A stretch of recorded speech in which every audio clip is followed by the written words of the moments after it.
Check the mic and make sure it sound right, boys.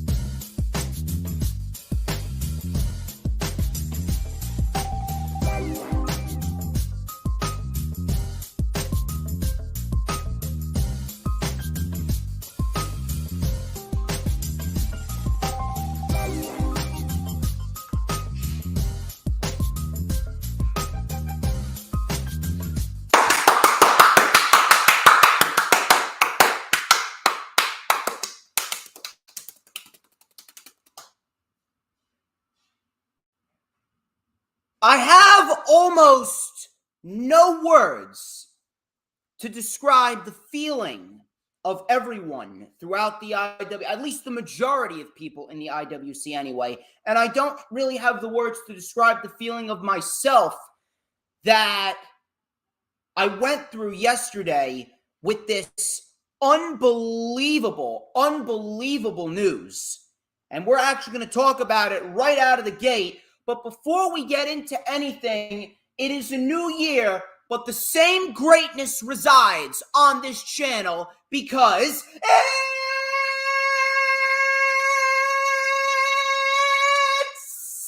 Saturday! You know what that means?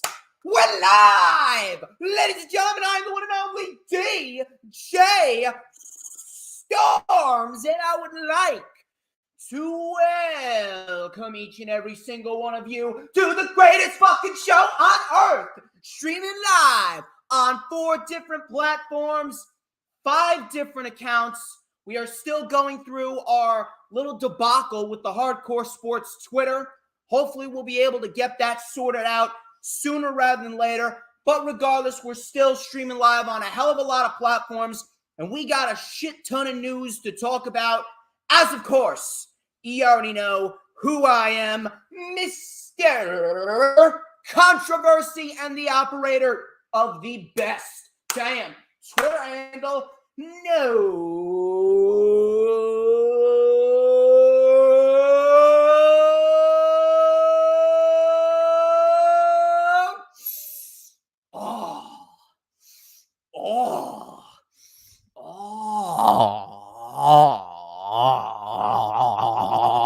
Shit. Do you smell that? Do you know what that is? That right there is the smell of pure fucking excellence, no matter how you want to twist and fucking turn it. Wait for it. Wait for it!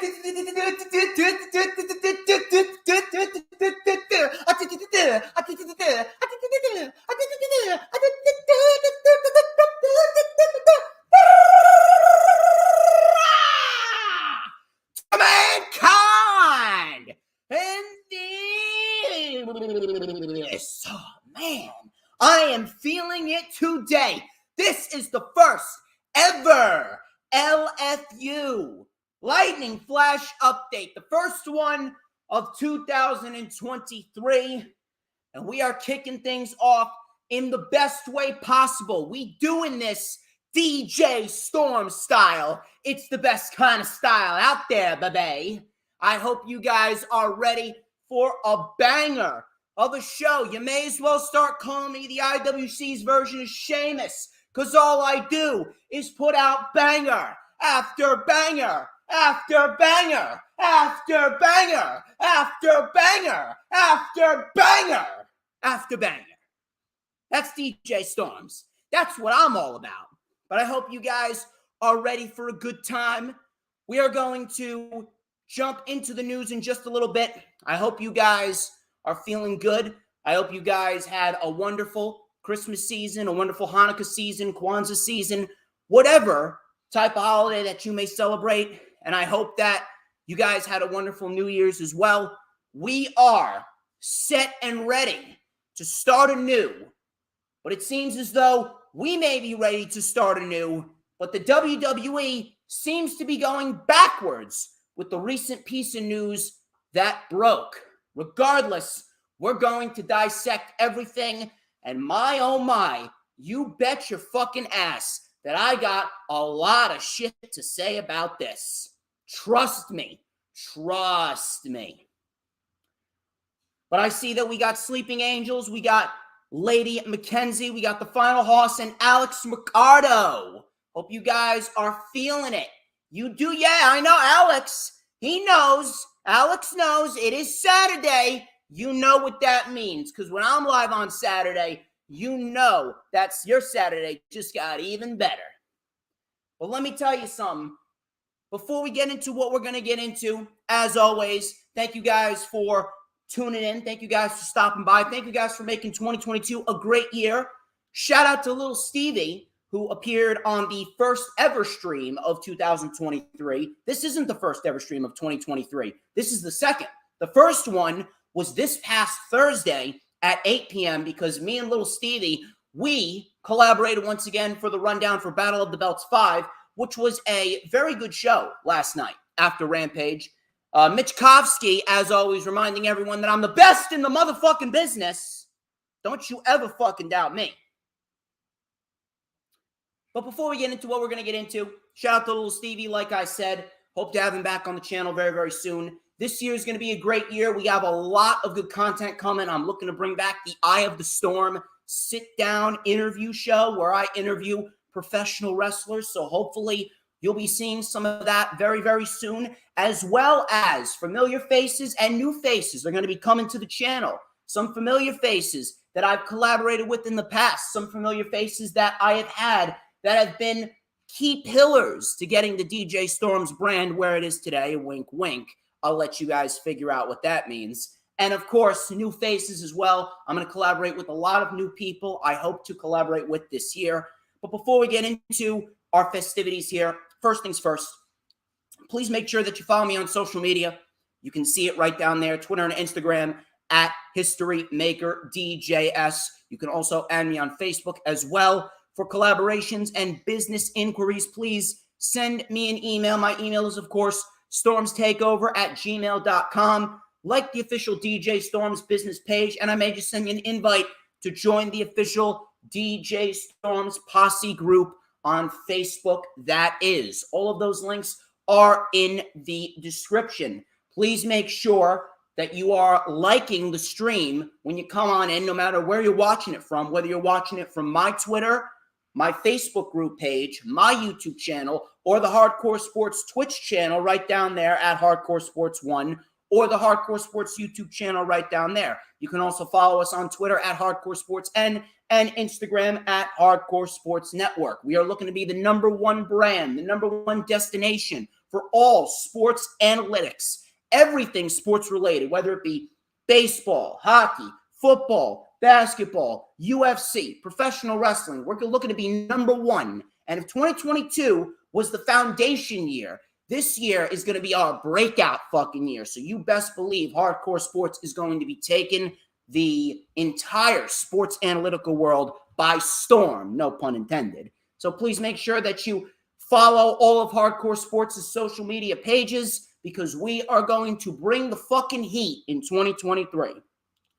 Please make sure when you come on in, you share out the stream, share it out on all platforms, social media, Twitter, Instagram, Facebook, Pinterest, Tumblr, Snapchat, TikTok, whatever social media platforms that you may use. Send it to everyone that you know so that way we can get as many people in here as possible. Please make sure that when you come on in, you hit the subscribe button.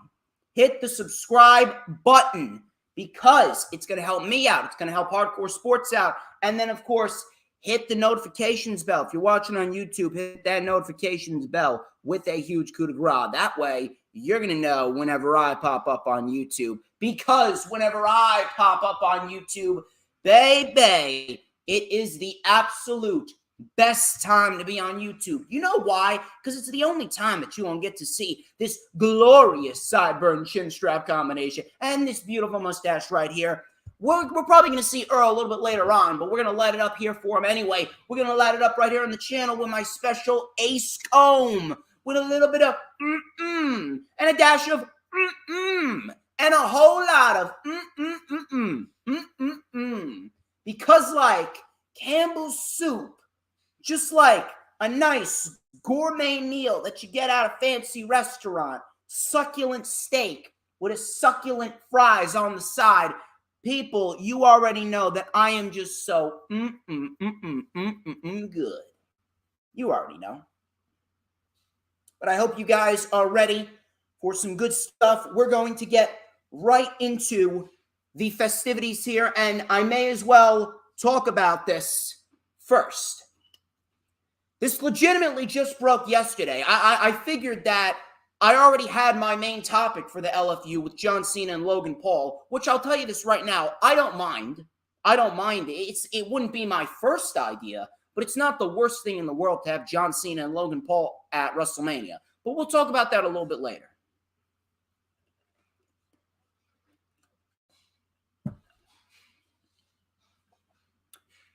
Vince McMahon. We're gonna start out hot. Vince McMahon. I remember back on July 22nd, 2022. I remember exactly where I was. I remember exactly what I was doing when I received the news that Vince McMahon had retired. I was just getting ready to leave work because I was going over to a friend's house. My friend Ryan, shout out to him. I was going over to a friend's house from work so we could go out to another friend's play. And I remember that. I remember it like it was yesterday. I remember exactly what I did. I got changed at work. Then I went to my car. I drove to his house. We went to go eat dinner. We talked about everything. Vince McMahon was legitimately our biggest topic that we were talking about as soon as I got to the house. It was absolutely ridiculous. I didn't know what to make of it. I had so many people blowing me up. Earl was texting me like fucking crazy. Vince retired back on July 22nd, 2023. And I was jumping for joy on the inside. Now, we had to go to a play to support my friend, and we had to go out to dinner. So I was keeping my composure, but on the inside, my heart was fucking doing backflips. I was jumping for joy. I couldn't have been more happier. Then all of a sudden, a few weeks back, we have a report come out that Vince intended to return to the WWE. And I didn't really think too much of it because there was another report that came out to follow it stating that the WWE higher-ups, they don't want anything to do with Vince McMahon. So I didn't really give it too much thought. Then all of a sudden, the Wall Street Journal on Thursday afternoon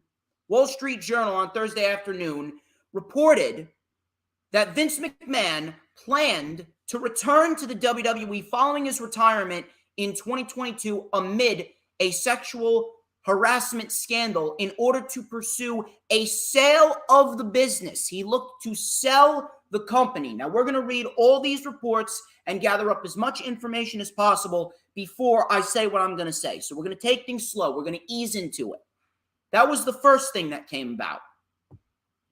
Then all of a sudden, the next day, I think I saw the report from NoDQ.com first, and that was that Vince McMahon had been reinstated to the WWE Board of Directors.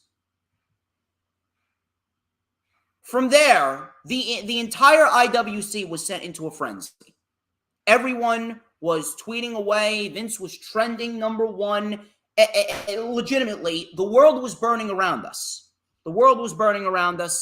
And everyone was throwing a fit, and rightfully so. Then all of a sudden, Vince McMahon, he then inserted Michelle Wilson and George Barrios, two other board members that reportedly he'd been very close with. Then Sean Ross Sapp of Fightful, he reported that Ignance Lahoud, I'm probably butchering that name horribly. I'm terrible with names, so give me a fucking break. Give me a break. Ignis Lahoud and Manjit Singh have both resigned from the WWE Board of Directors as of yesterday morning. and it was reported that Manjit Singh was the leading investigator on the Vince McMahon investigation with his sexual harassments internally. Manjit Singh spearheaded that investigation. PW Insider then reported that according to them, their sources, everyone was in shock that Vince McMahon returned.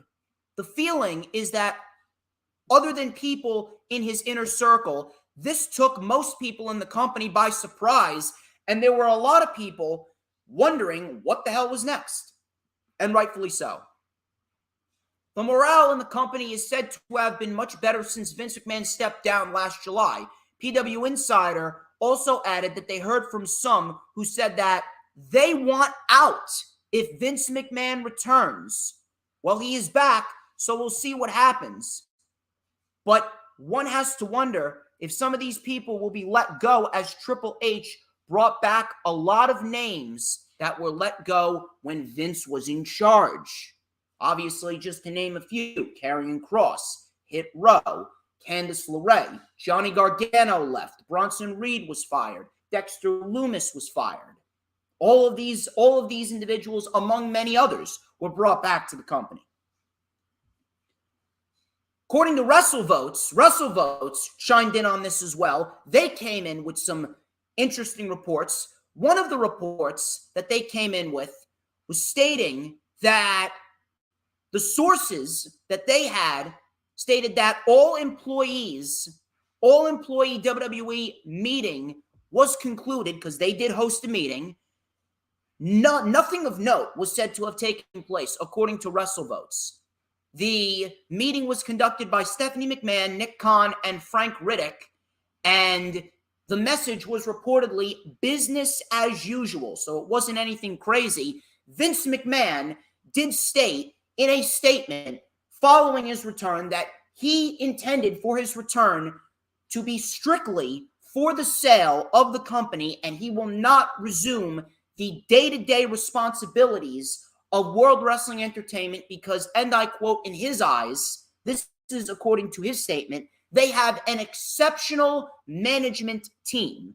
And WrestleVotes also chimed in, stating that the main statement of this meeting was to ensure everyone that Vince will not have any effect on the day-to-day responsibilities of the WWE, and Vince is merely back to aid in the potential sale of World Wrestling Entertainment.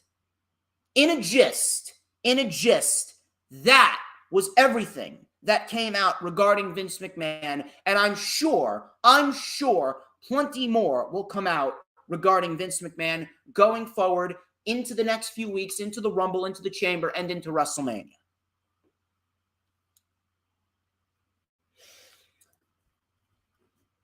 I don't even know where to begin. Again, I've been saying it time after time again. I am a man of many words, and I can't keep my fucking mouth shut. But it seems as though week after week, month after month, it seems as though more shit is happening now that just completely leaves me speechless.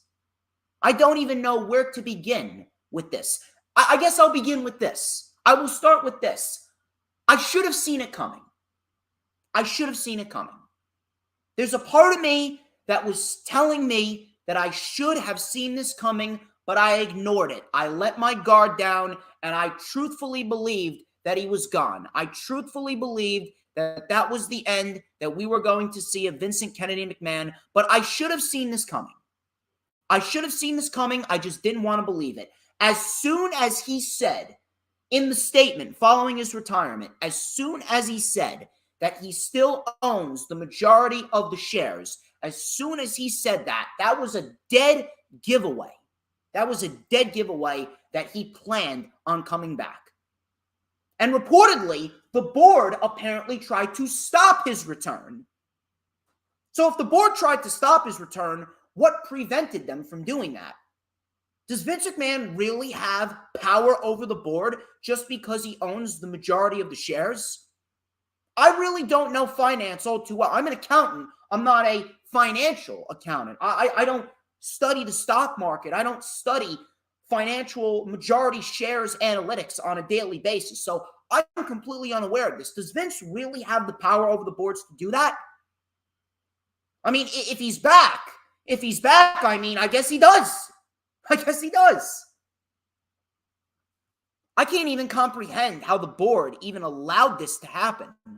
I can't comprehend how anyone allowed this to happen.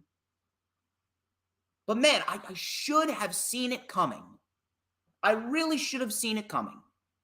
Now, let's go towards the sale aspect of it. Vince McMahon plans to return, and he wants to aid in the sale of WWE. And he doesn't plan on returning to the day-to-day operations or gaining any of the responsibilities that he lost back. Because reportedly, according to him, they have an exceptional management team going on. The exceptional management team that they have in now is good enough for him. Well, I have a very strong scent that is flowing through my nostrils. It's quite pungent, actually. It stings the nostrils. It makes my nose hairs recoil. I smell something. I don't know what it is. Oh, wait a second. I remember that smell anywhere. That is the smell of bullshit. Absolute bullshit. He has no intention to return to the day-to-day operations.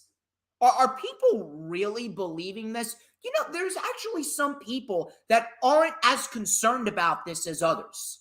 Now, let's talk about it from the business aspect.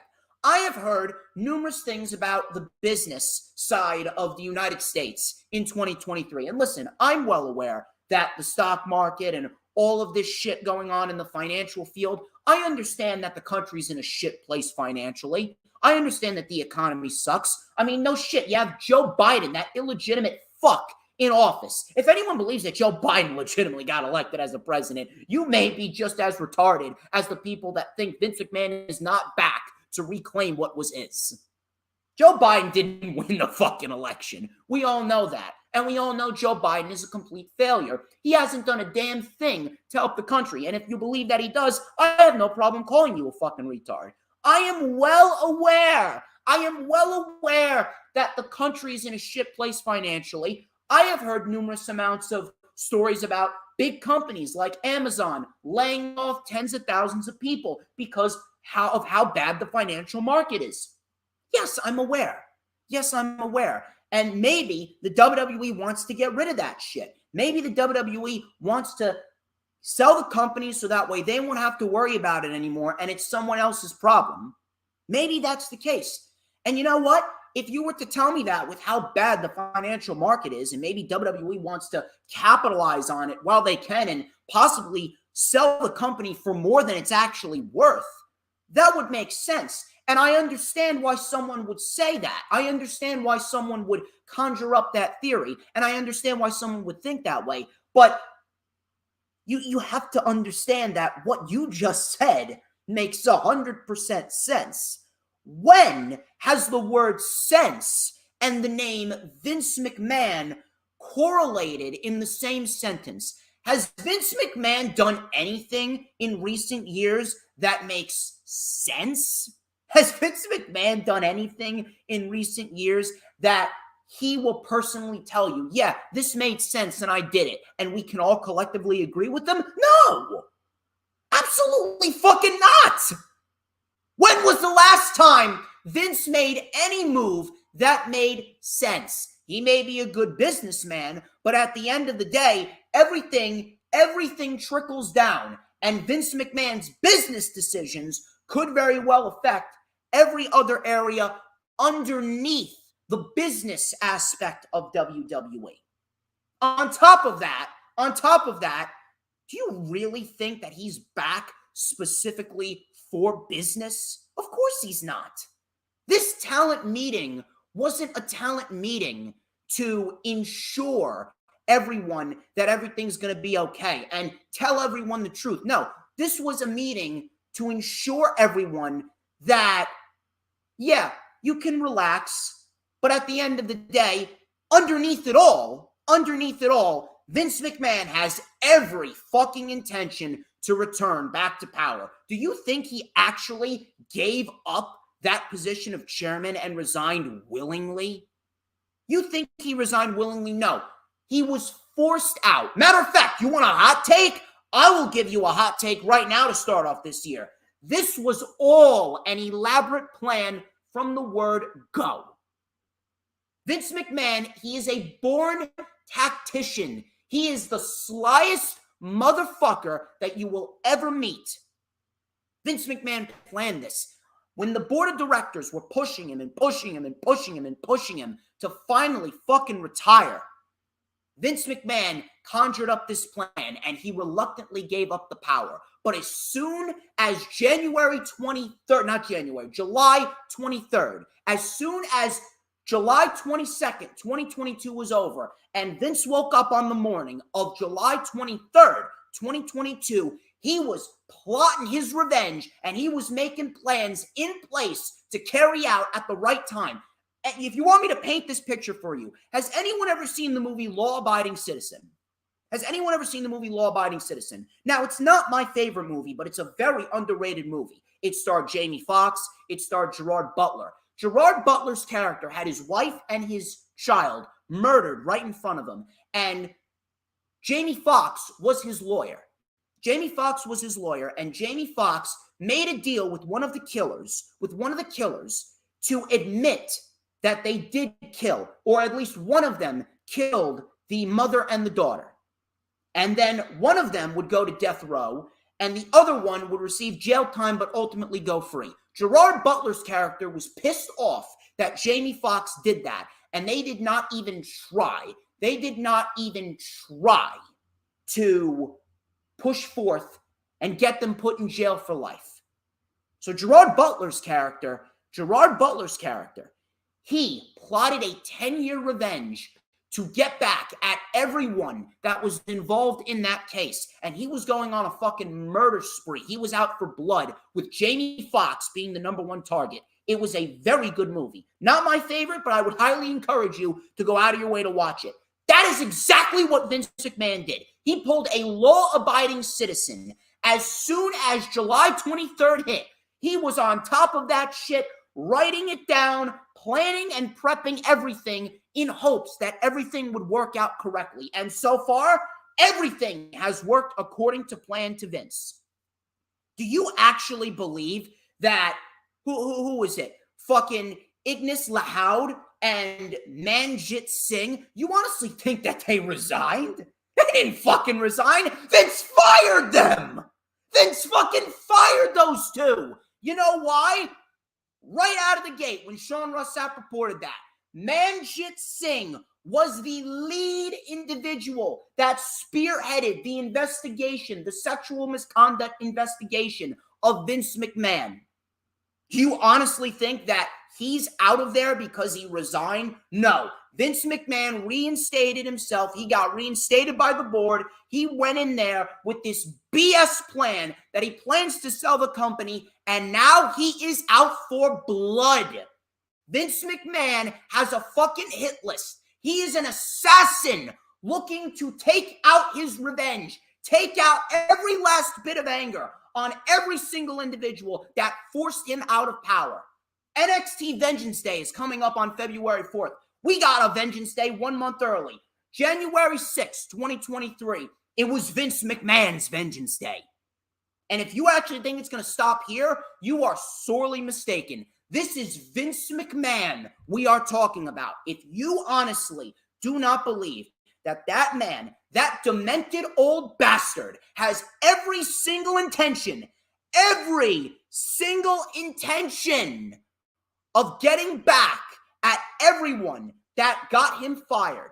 He already took out Manjit Singh and Ignis Lahoud. He already took them out. If you don't honestly believe that he has every intention of gaining back every last bit of power that he lost when he was forced to step down, you are sorely mistaken, whether it be legally or whether it be illegally. He does not give a fuck. He honestly thinks he is God himself. And you know what? With Jerry McDivitt in his pocket, he may very well be God. I don't care whether you love him or you hate him. At the end of the day, Jerry McDivitt is the greatest lawyer on the face of this planet, and Vince McMahon is paying him. If Jerry McDivitt got Vince McMahon out of the steroid trials, out of the Owen Hart scenario, and out of the Chris Benoit incident, those are 3 incidents, at least one of them, any normal person would have received jail time. None of those incidents resulted in any jail time for Vince. If Vince got out of all 3 of those scenarios and whatever other scenarios that he had to deal with Jerry McDivitt, do you honestly believe that if he tries to regain his day-to-day responsibilities, do you honestly believe that he would stop just because something is illegal or he can't touch anyone? He can't touch anyone now. But if he gains the support of the board and he regains the popular eye of the board and he reinstates board members that are very tight with him, you don't honestly believe that they'll probably cast a vote and they will vote Vince back in the chair and Vince McMahon will be the chairman of the board once again? You do not honestly believe that Vince McMahon has every intention of doing that shit? This is Vince McMahon. He is an egotistical, maniacal, power-hungry demon. He is a demented fuck. He is Satan himself. He is the closest thing that we have to Satan walking the planet today. And if he does anything illegal, he don't give a fuck. He thinks he's above the law. He has Jerry McDivitt. Vince McMahon could literally murder 50 people in the middle of Times Square with the entire New York City crowd watching him. And Jerry McDivitt will find a way to get him out of jail time. Because that's what Jerry McDivitt does. That's what he does. You honestly don't think that Vince McMahon was watching? You don't think he was watching what was going on? You don't think that he was watching everything that Triple H did? You don't think he was watching him get rid of the 24/7 championship? You don't think he was watching him bring back Karrion Kross and Hit Row and the OC and Emma and Candice LeRae and Dakota Kai and Dexter Lumis and Bronson Reed? Do you honestly think that he wasn't sitting back and watching that? That's just more ammunition. That's just adding more fuel to the fire. That's just adding more fuel to the fire. It should have been a dead giveaway that when Vince still owned the majority of the shares, that should have been the dead giveaway that something was going to happen. Something was going to happen right then and there. He had every intention, and this was an elaborate plan from the jump. And thus far, everything is working for him. He is a mastermind. He is a mastermind. And if he wants something, that motherfucker will not stop until he gets it. Until he croaks. Until he croaks. And that man no longer has a pulse. If that man is still walking among us, whenever it may be that he inevitably leaves this earth, whether it be 5 years, 10 years, 15 years from now, whether it be tomorrow, whether he lives till he's 150, and he's chronologically frozen, whenever that may be, whenever Vince no longer has a heartbeat and he no longer has air in his lungs, then and only then will the WWE finally be free. Then and only then will we finally be free. Only then will we finally begin the real process of rehabilitation. Hell, Triple H hasn't even started the real process of rehabilitation. Triple H has been tasked with cleaning up Vince McMahon's mess. And in doing so, he gave WWE a hot streak that we haven't seen in years. SummerSlam, Clash at the Castle, Extreme Rules, Crown Jewel, and Survivor Series. All 5 of those pay-per-views were booked and produced by Triple H. Everything about those shows was conducted under Triple H's watch. And those 5 pay-per-views ended up being 5 very solid shows. Some were better than others, but at the end of the day, those 5 shows those 5 shows, 5 solid pay-per-views, main roster pay-per-views, 5 solid main roster pay-per-views in a row, Triple H produced, and the majority of what we saw on all of those pay-per-views were thumbs up. When was the last time WWE main roster had a decent streak of 5 solid main roster pay-per-views in a row? That's never happened before. That's unheard of. That hasn't been done since the fucking Ruthless Aggression era. When was the last time WWE had a 5 pay-per-view streak where 5 pay-per-views in a row they delivered in some way, shape, or form? That is unheard of. That is unheard of in years. Triple H did that. You don't think that Vince saw that? You don't think that Vince McMahon was aware of that? You don't think that Vince McMahon was aware of all the praise that Triple H was getting? Whether anyone wants to admit it or not, Vince McMahon hates his son-in-law. Vincent Kennedy McMahon hates Paul Levesque. If Paul Levesque was to drop dead tomorrow, God forbid, Vince McMahon would not bat an eye. He doesn't care. And you know why? Because Triple H did something that Vince McMahon cannot stand. Well before AEW came into the picture, Triple H, he wasn't just upstaging Vince McMahon. He was embarrassing Vince McMahon.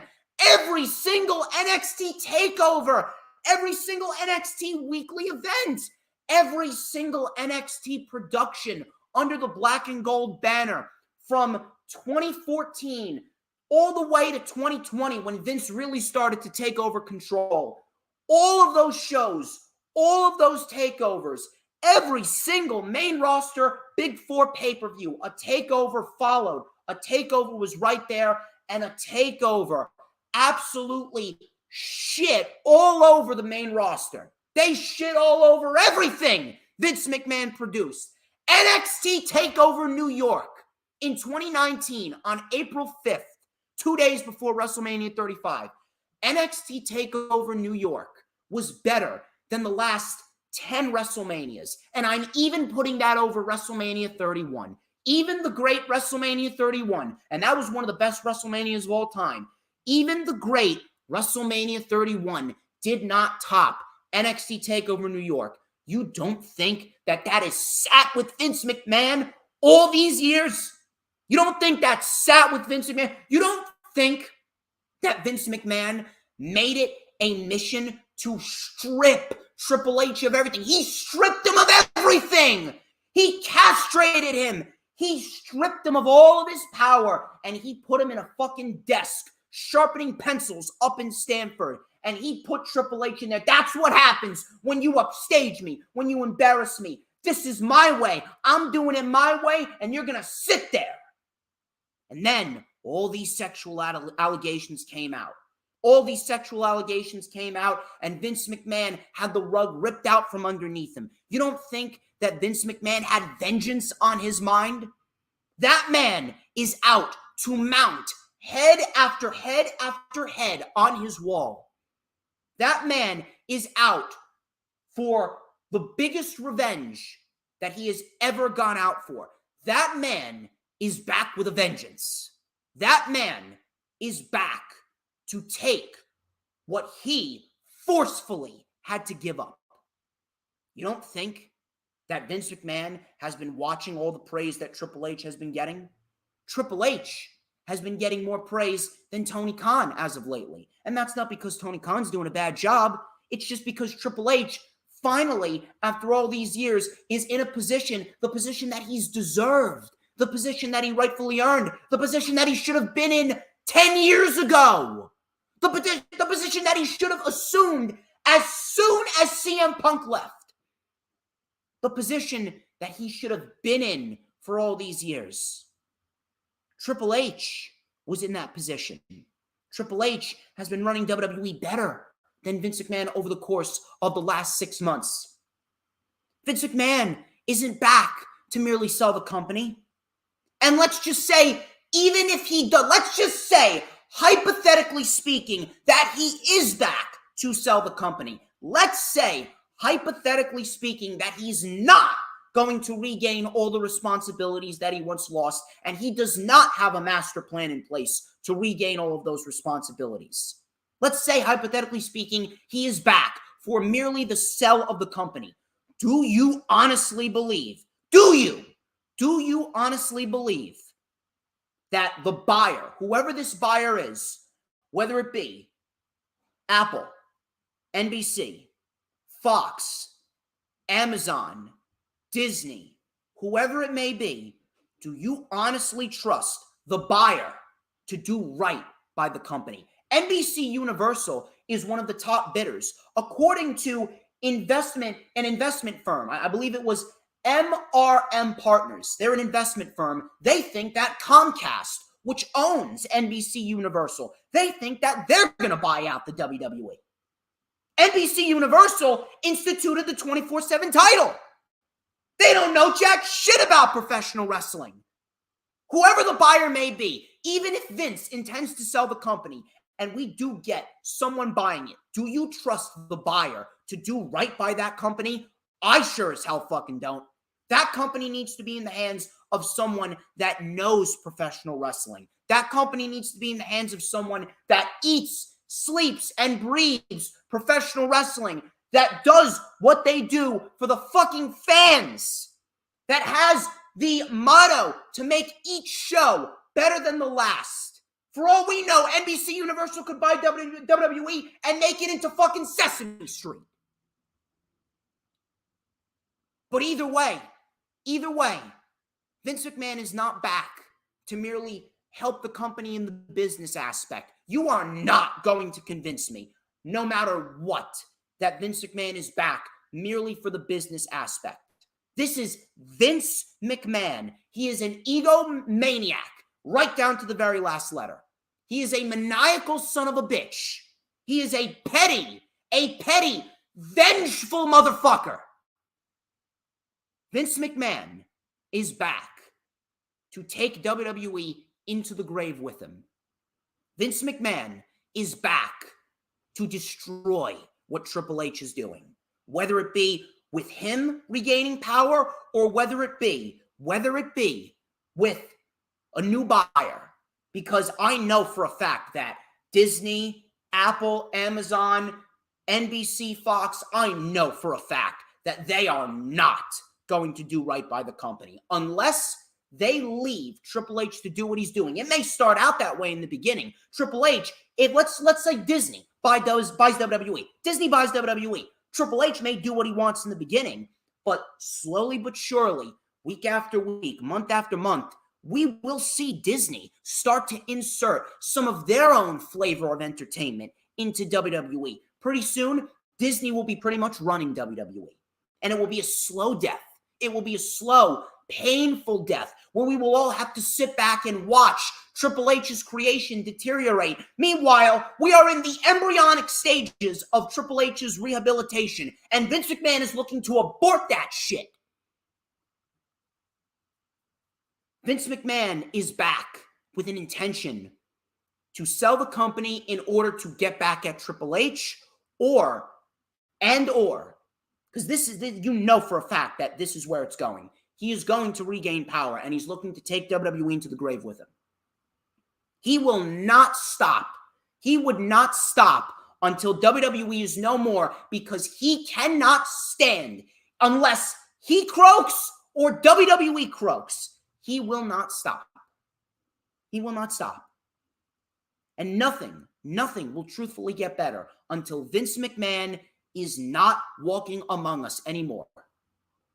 When that man is 6 feet under in a grave, that will be the day where we will all rejoice, because WWE will finally be in a better place.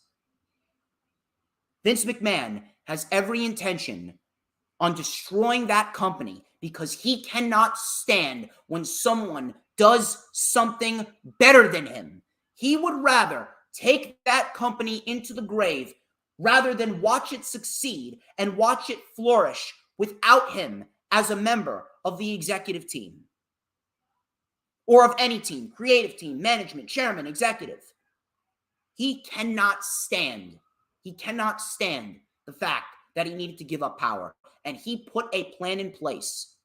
He put a plan in place to gain his way back into the company in order to destroy it once and for all. And you are not going to tell me otherwise. I am going to be watching this shit like a fucking hawk. I'm going to be watching this shit like a hawk. And you know what? I hope that we have a company-wide walkout. I hope that a lot of the people that said, oh, they want out if Vince is back, I truthfully hope that they walk out. Because that's the only way that shit's going to get done. I hope they walk out. I really do.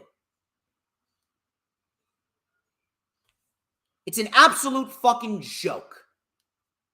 Whether it be with Vince returning to power or the buyer of WWE inserting their own shit flavor into WWE's recipe, it is going to be, this is a disaster waiting to happen. This is an absolute disaster. This is a nightmare that we will never wake up from. When Vince is gone, when Vince is dead, that's when the nightmare is over. Someone needs to put that man on permanent house arrest. And you know what?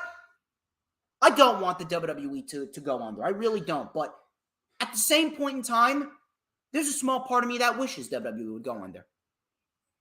There's a small part of me that wishes it would just go under. It's like Old Yeller. Like the story of Old Yeller. Just put it out of its misery. I hope that it goes under just so Vince McMahon would finally be fucking happy.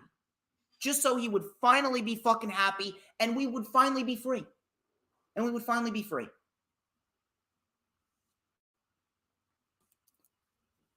I will update you on any new pieces of information that we get going forward.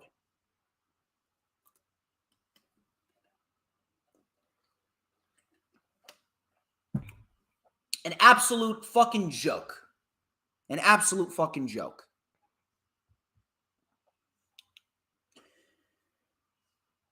I hope you guys have enjoyed that rant. Good way to start off the year with me nearly giving myself an aneurysm live on camera. We have a few more reports before we get into the weekly shows. And WWE's weekly shows this week, they were in the shitter. They were in the shitter this week. Not AEW. AEW came out of the box this week. But we got a few more reports before we get into the weekly show reviews. Brian Alvarez. He reported that he was under the impression, now this is his impression, this is just his opinion, this is just his prediction. He is under the impression that Naomi will be back in WWE. Sasha, aka Mercedes Moné, we saw her debut this past Wednesday at Wrestle Kingdom. She attacked Kairi, and they will be fighting at Battle of the Valley, New Japan Pro Wrestling's February show. That is going to be on February 18th, the same day as the Elimination Chamber, and that show has sold out. Mercedes is a draw. But Naomi, she was actually in Japan along with FTR and Bayley. FTR had a match, but they also showed their support to Sasha Banks, formerly known as Sasha Banks, now known as Mercedes Moné. And Brian Alvarez, he thinks that Naomi will be back in WWE. I can actually see that. Mainly because of the fact that her husband is still in WWE. However, with this new news of Vince McMahon, I don't know about that. I really don't know about that whatsoever. I don't know about that at all, to be quite honest with you.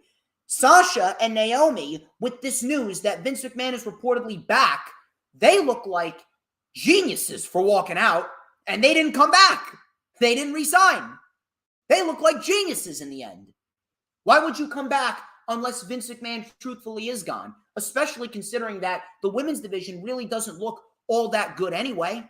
The women's division really doesn't look all that good anyway, so why would they waste their time? Why would they waste their time with the division that is still in the same position that it was in when they left, and it hasn't truthfully gotten better when they could go out and pursue other inquiries? Now, where does Naomi go? I honestly don't know. She could also join New Japan. We could potentially see her in New Japan. We could potentially see her in Stardom, or we could potentially see her in AEW, maybe Ring of Honor. Maybe when Ring of Honor gets their weekly TV show, Maybe Naomi's going to be there. She's going to be a centerpiece there with Athena and Mercedes Martinez. We could see that. That's potential. The potential's there.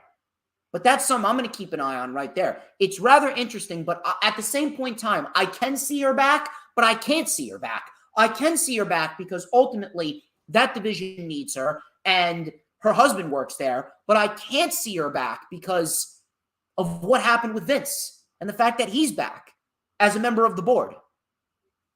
And even if Naomi does go to AEW, they're not going to take that out on the Usos. Why would they take that out on the Usos? The Usos are the Usos. They're the greatest tag team of all time. The Usos are not going to be buried. So why would Naomi have any worry that they would take anything out on her husband? He's a member of the bloodline. You piss off Roman Reigns, then you're in some deep shit. If Roman don't get what he wants and Roman don't have his family wildly respected, shit's not going to favor well for you. They bend over backwards for Roman. We'll see what happens. We'll see what happens with Naomi. But Naomi right now is a big question mark. Dave Meltzer, sticking with the Wrestling Observer Radio, Dave Meltzer provided an update on the absence of certain NXT UK superstars, including Tyler Bate, Gallus, and Doudrop, also known as Piper Niven. It was reported that they are all currently having visa issues, and they are trying to set them straight as we speak. They are all trying to sort them out as we are currently talking. Now, I had a feeling, but at the same point in time, I didn't think that some of these stars would have wanted to continue working in the United States. But either way, Tyler Bate, Gallus, and Doudrop, they are all trying to sort out work visas. So hopefully we get them back sooner rather than later, because Gallus is a great stable. Gallus is a fantastic stable, and I want to see more of them on NXT. And Tyler Bate is one of the best pro wrestlers that company has. Tyler Bate is legitimately the UK version of Johnny Gargano. So give me Tyler Bate. Give me Tyler Bate. Here is the big story. Big story according to WrestlingNews.co. John Cena and Logan Paul is one of the matches planned for WrestleMania. Back in November, Logan Paul stated that he wanted that match. Now, I know a lot of people have a lot of differing stances and beliefs and opinions on this, but I'm going to be the first one to tell you, I don't mind this. If this happens, I really don't mind this. Specifically because of what Logan Paul is capable of doing. Look at what Logan Paul did in his first 3 matches. Logan Paul legitimately took WWE by the balls, and Logan Paul made WWE his. Logan Paul went out of his way, and Logan Paul absolutely tore the fucking house down. He had a great performance at WrestleMania. He brought The Miz to The Miz's best matchup since his match with Dolph Ziggler at No Mercy in 2016. The Miz and Logan Paul, according to some, was their match of the night. I do not look at you weird if you tell me that.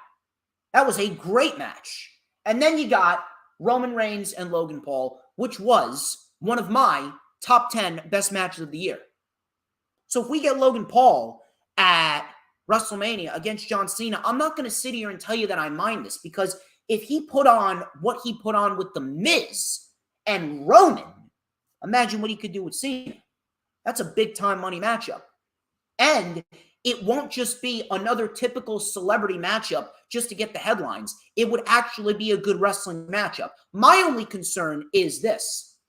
You got some other stars. You got Edge. You got Stone Cold in there. Who do they face?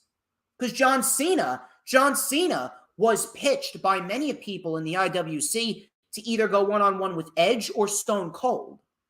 Now, I would have been perfectly okay with either of those matches, but at the end of the day, if Logan Paul is fighting John Cena, let's just say for argument's sake he is, what happens to Edge and what happens to Stone Cold?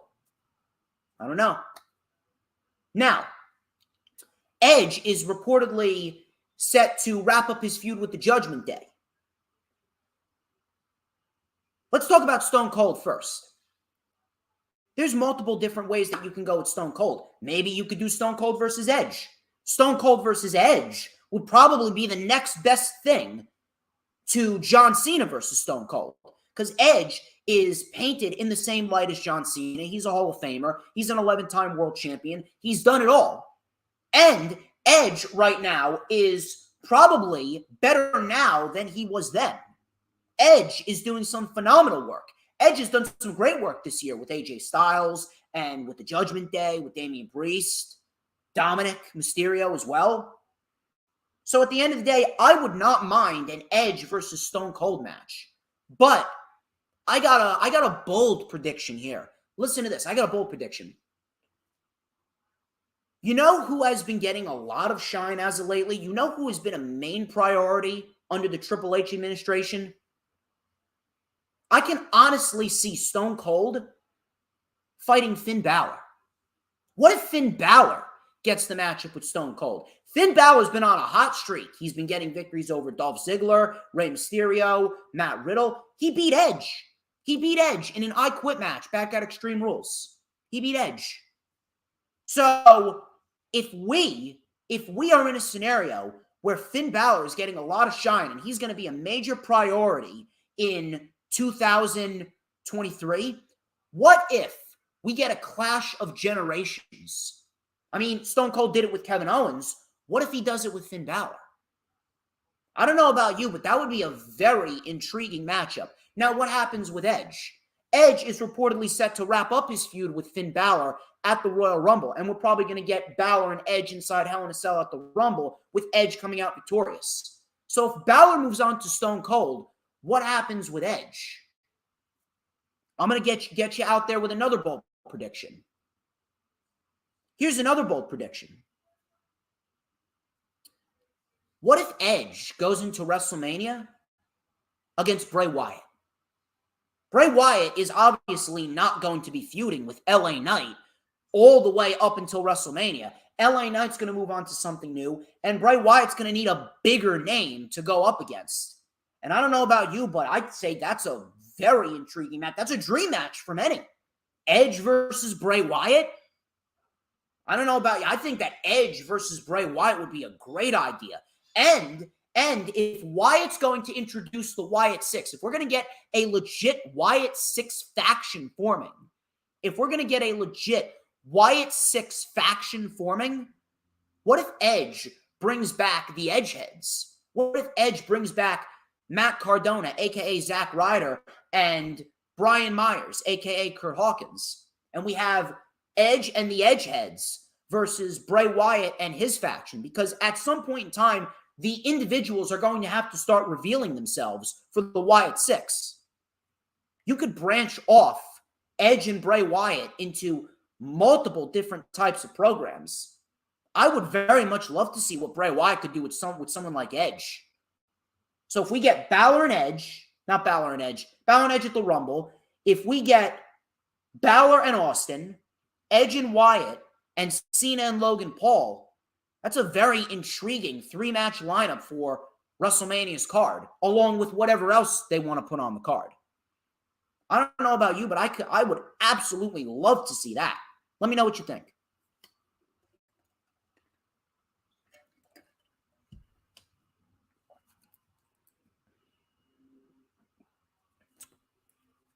I got a report from the Wrestling Observer newsletter. CM Punk obviously has teased making an AEW comeback, obviously with Dax Harwood and the podcast that they had and everything that went into that. Obviously, we could very well be on the verge. Of CM Punk coming back to AEW. However, I don't know how that would work. According to the Wrestling Observer newsletter, several AEW top stars, including Chris Jericho, he reportedly told the locker room that he would ensure that CM Punk would not return to the to AEW. CM Punk would not return to AEW, according to Chris Jericho. I don't know if I believe that for sure. I don't know if I believe that for sure, mainly because of the fact that it doesn't really sound like something that Chris Jericho would say. Chris Jericho has been a very good locker room leader. Chris Jericho has been a very good locker room leader. Chris Jericho has been one of the key pillars that has held the AEW locker room together, along with Moxley and with Bryan. Those three are the top three individuals to be leading a locker room with the seniority and the respect that they all have. Now, I'm not sure what exactly we could be on the verge of when it comes to CM Punk, but I mean, time does heal all wounds. Time does heal all wounds. And the Elite would be absolutely idiotic if they would not make money off of this. If we have, just imagine this. Can you imagine if we get the Elite and Death Triangle next week, and we could potentially see FTR cost the Elite the Trios Championships, or let's say the Elite win the Trios Championships, and then let's say the Elite fight the House of Black at Revolution. Who's to say that FTR and CM Punk does not cost them? We've certainly seen crazier things happen, but at the end of the day, I mean, I don't understand how anyone could look at that and not want to have that carried out on television and not have them make money off of it. Now, don't get me wrong. CM Punk was absolutely in the wrong with what he did. Are there people that are children backstage? Yes. Britt Baker is an entitled bitch.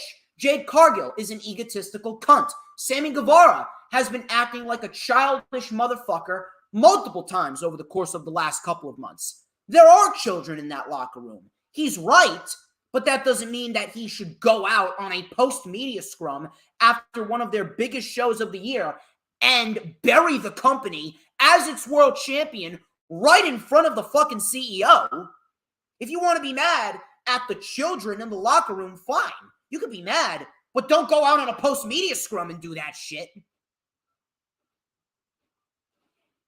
I can see Chris Jericho doing that, and I can see some of the members of the locker room ensuring that CM Punk won't be back because the locker room probably hates CM Punk. But at the same point in time, I can't really see him doing something like that because it just seems so over the top. We've seen crazier things happen, but that just seems so fucking over the top. I don't know. I honestly don't know what to think, and it's going to be an interesting topic to keep our eyes on going forward. But as far as CM Punk goes, I mean, deep down, I do want him to come back. In my heart of hearts, I really do want CM Punk to come back. I think that CM Punk back in AEW as a heel, and if we are looking down the verge of a heel CM Punk versus a babyface Kenny Omega, potentially at Double or Nothing, I mean, I would be all for that. I would be all for that. I don't know about you, but something tells me that maybe in the end, all of this will end up working itself out. And I don't think that Tony Khan really wants to fire Punk. But how willing is Punk to go out there and apologize for what he did? How willing is CM Punk to go out there and admit that he was wrong? Because he was wrong. The Elite was in the wrong too. But Punk was the number one person that was in the wrong. I'd like to hope that everything will work itself out in the end. That's another thing. Aside from the Vince McMahon thing, that's another thing that we're going to have to keep our eyes on. That right there is probably the second biggest topic in the world of wrestling, CM Punk, and him potentially returning and working shit out. We'll have to wait and see. And my final report, AJ Styles. If you guys have not already been made aware, AJ Styles is indeed injured. There was a scare at a WWE house show last week. Pictures of AJ Styles being attended to by ringside doctors circulated Twitter, and it was confirmed by Styles himself that he suffered a broken ankle. He tweeted out last week, and I quote, "Just wanted you guys to know that I'm okay. Broken ankle is what I'm dealing with. No surgery. This just takes time to recover. This will be the longest I've ever been out of the ring. Thanks for the prayers and get well wishes, end quote. This sucks. This sucks for AJ Styles. Even though Styles wasn't really a big priority on WWE TV in the last couple of months, this sucks. This really does suck for AJ Styles. And you know, I really do hope that it's not broken in multiple places. I really do hope that AJ Styles just has one little break. I hope that it's not 5 different places it's broken. I really do hope that somehow Styles is able to make it back by the end of February, beginning of March, just in time for WrestleMania. I hope. I really do hope. We'll have to wait and see.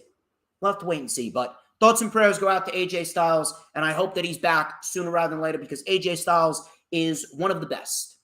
And WWE is not going to favor too well without AJ Styles because AJ Styles brings a lot to the table.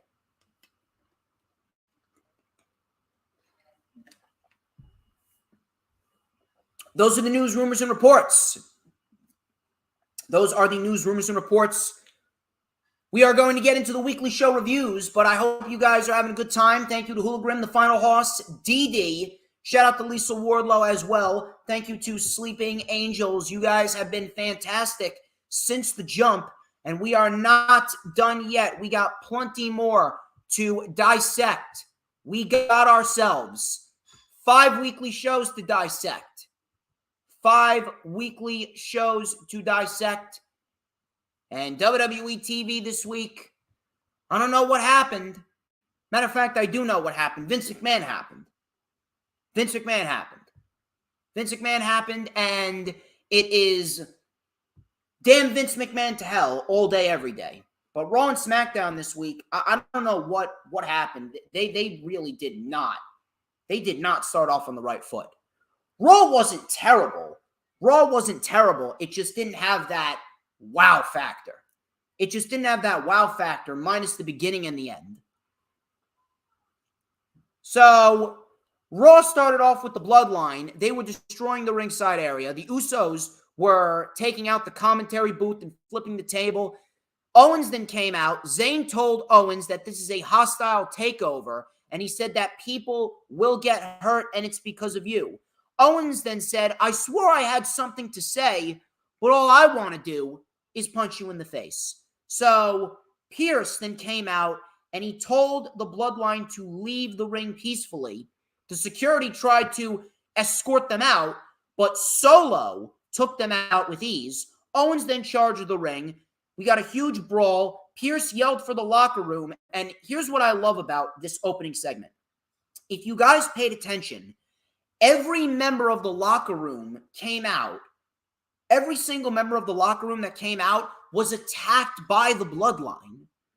So that right there is storyline continuation. Every member of the locker room that came out was attacked by the Bloodline, and they ran them off. So Pierce then said, you're not getting out of Dodge at all. I am putting every single one of you in matches tonight, and that is official. Great start. That was a hot start to Raw, and that's exactly what we needed. The Bloodline right now, this right here, what's going on with the Bloodline and Sami Zayn, this is easily the best storyline in all of pro wrestling right now, minus behind whatever MJF is doing. This is fantastic. Bianca Belair and Alexa Bliss for the Raw Women's Championship, however, this was not fantastic. I really do not know what it is, but a few months ago, I was actually starting to get behind Alexa Bliss. A few months ago, I was actually starting to give Alexa Bliss credit. She was clean. She was crisp. She did her moves correctly, especially that tag team match with Asuka and Damage Control at Crown Jewel. Then we get to this match. I don't know what the fuck happened. It's like 2 steps forward, 3 steps back. 1 step forward, 2 steps back for Alexa Bliss. I don't know what it is. I really don't know what it is. It's either Alexa Bliss is not even trying, or she is just a terrible professional wrestler. And you know what? I'm going to go with the latter. I don't know what happened here, but this did not come off well at all. This match, it was very slow. It was very, very clunky. It almost looked like Bianca and Alexa, they didn't even know what they wanted to do. It's like they were coming up with their moves on the fly, and they didn't rehearse this shit at all. This is the first match of 2023, and this is what you start with? Please, could someone tell me? I would love to know, why is Alexa Bliss employed? And don't tell me merch sales. The Bloodline are the #1 merch sellers. The Bloodline are the #1 merch sellers. Sami Zayn is the #1 merch seller. And I don't need any analytical individual to tell me that shit. Alexa ain't doing shit. If I was given a list, and listen, I do not condone anyone losing their job. I don't condone anyone without a position to support themselves. I want people to support themselves. But if you're not adding value to a company, I don't understand why you're even there. If I was given a list of the top 3 people, if you were to tell me, DJ, who are your top 3 people that you would fire from WWE? And I quote, it would be Omos, Ronda Rousey, and Alexa Bliss. She legitimately adds no value. I don't even know why she's there. She is there to do nothing more than look pretty. She's nothing but a pretty face. She's nothing but a pretty face. You know who else is a pretty face? Jamie Hayter. And Jamie Hayter wrestles as if she's looking to murder someone. That backbreaker could snap a spine into 2. When Alexa Bliss learns to wrestle like that, then we can talk. What happened in this match legitimately was a waste of time. And I remember seeing a tweet. This is the last thing I'll say about this before I say what happened in the end. Raj Giri. Now, I don't know Raj Giri personally, but I don't mind Raj Giri. I think Raj Giri is a very, very, very good wrestling analyst. He's not the best, but I don't mind him. Raj Giri said, watching Alexa beat down Bianca is like watching The Miz kick the shit out of Brock Lesnar. Now, Bianca is in no way, shape, or form comparable to Brock Lesnar, but I understand what he was trying to say there, and I give that tweet 2 thumbs up. Raj Giri, you are DJ Storms approved. That was a brilliant tweet. I also see some people saying, no, you got to release Charlotte Flair. Listen.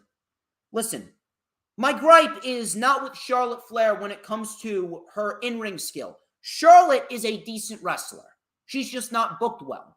If Charlotte was put in a position where she was competing in matches and putting others over, I would not mind her. If Charlotte is going to help put others over, that's fine. The reason why I hate her is because she's always in the title picture. But Charlotte is not a bad wrestler. Charlotte actually has a little bit of value in terms of her in-ring skill. Charlotte is not a bad wrestler. It's her booking that's the problem. And the fact that she's an entitled cunt. But regardless of that, Charlotte, I would much rather see her in the undercard helping put others over. If she was in that role, I would be praising Charlotte. But all of a sudden, towards the end of this match, Bliss saw someone or a couple of people in the crowd wearing Uncle Howdy masks. All of a sudden, the Bray Wyatt Moth logo then flashed up on the screen, and Alexa Bliss was having headaches. All of a sudden, she snapped. She attacked the referee. She sent Bianca into the post. She DDT'd her on the ring steps. And Bianca looked to be busted open, and then Bliss did it a second time, and she walked off. This was nothing more than a route to turn Alexa Bliss heel. Now, Alexa's finally a heel. Fine. But, there is a but. If Alexa Bliss is going to be aligned with Bray Wyatt, the Wyatt Six better be a fucking faction. We need Wyatt, Bliss, Vincent, and Dutch of the Righteous, Bo Dallas, Brother Bo, And then you can bring back Eric Redbeard as a callback to the original Wyatt family. That is the Wyatt Six that I would do. And if Bliss is going to be in a managerial role, managing the Wyatt Six, I have no issue with that at all. I don't have a single issue with that whatsoever. But if Bray and Bliss are going to be a duo, that's going to be a problem. Because Bliss killed the Fiend act and stole it. She stole it from Bray Wyatt. No matter what you want to say, she stole it from Bray Wyatt. If we're going to get Bliss aligned with Wyatt, it better be with the Wyatt Six. Because if she's in a duo with Bray Wyatt, this is going to bring Bray Wyatt down. This is going to bring him down, and it is going to ruin Bray Wyatt's appeal and his return. It's going to ruin it. I don't mind the heel turn as long as it's with Alexa as a member of the Wyatt Six, not simply in a duo with Bray Wyatt. We don't need that shit. That shit failed the first time around. Either way, whatever gets her out of a wrestling ring and keeps her out of a wrestling ring, I'm all for it.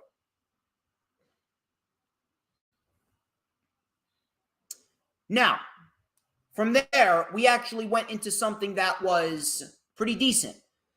Elias had a little concert before he was interrupted by Solo Sikoa. He was interrupted by Solo Sikoa, and we get a Music City street fight. And this was probably the second best thing on the show. This was probably the second best thing on the show from an in-ring perspective minus the main event. This was probably Elias's best match in years. So Solo took a cowbell, but Elias took it from him and hit Solo with it. We then saw Elias go for a guitar. Solo avoided the guitar. Solo then tossed Elias into a drum kit. Elias then hit Solo with a cymbal, and he sent Solo crashing over the barricade. Coming back from commercial, we had the fight spilling out on the stage. Solo then hit Elias with a microphone. Elias then was tossed into a drum set. Solo then used a cymbal stand on Elias. Solo with a Samoan drop in the ring to Elias. Elias then took a tambourine and bashed Solo in the head with it. Then he took an electric piano. He took an electric piano off the stand and smashed it over Solo's back, which looked like it fucking hurt. You couldn't pay me all the money to take that shit.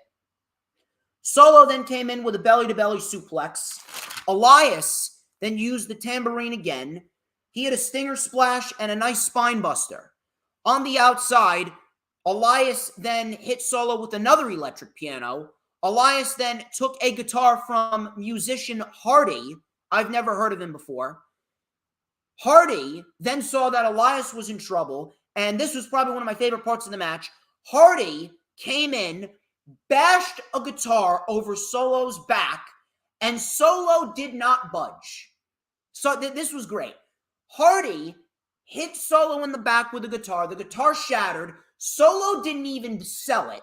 And Solo turns around and looks at Hardy with this look that says, I'm going to murder this motherfucker. I don't know what it was, but Solo's facial expressions when he turned around and he was standing face to face with Hardy, he was looking at Hardy like, your punk ass better run out of this fucking ring and run fast. I thought that was great. I thought that was awesome.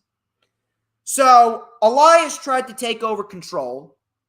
Elias then he went up to the top. He tried to go for a guitar shot with the shattered guitar. Solo with a Samoan spike out of the air. He then takes Elias out to the apron and delivers a spinning solo off the apron onto the grand piano. And he pins Elias 1, 2, 3 to get the win. Solo Sikoa, let me tell you something.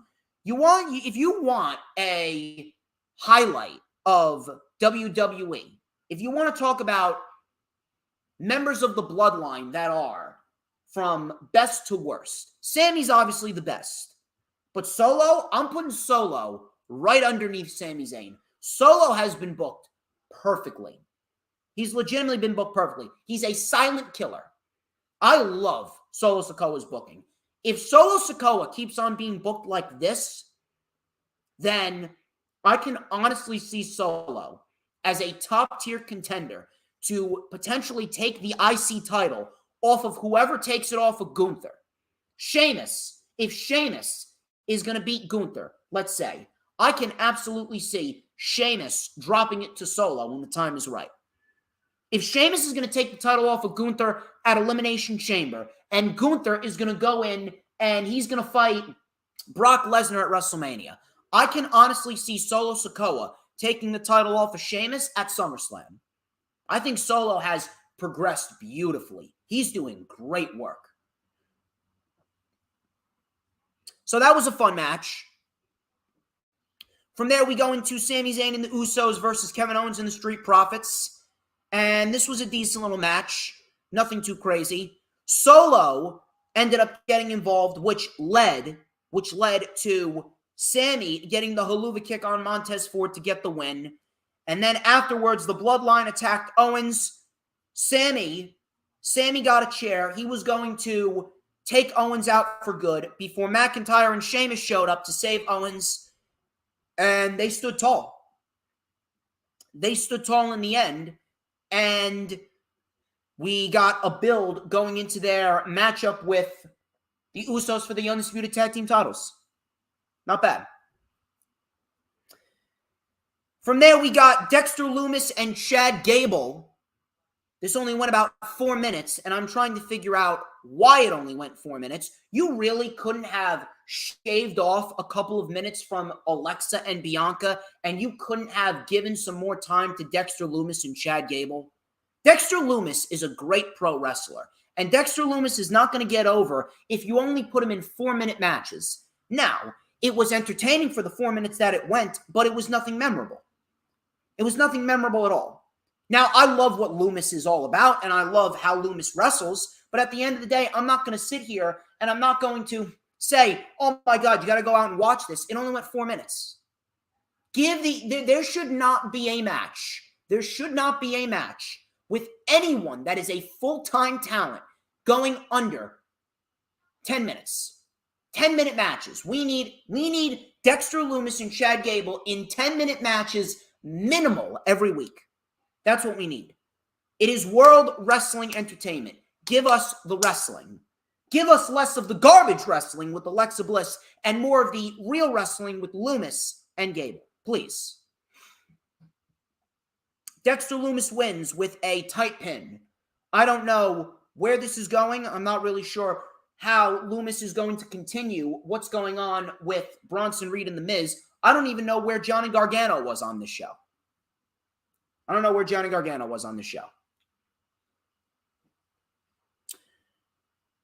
We had a fantastic promo package for Cody Rhodes, and I loved every minute of this promo package. I'm just letting you all know, if Cody Rhodes does not win the Royal Rumble and he does not face Roman Reigns at WrestleMania, you may as well not even have WrestleMania season. I do not want to be a part of a WrestleMania season if it's not a WrestleMania season where Cody Rhodes doesn't win the Royal Rumble.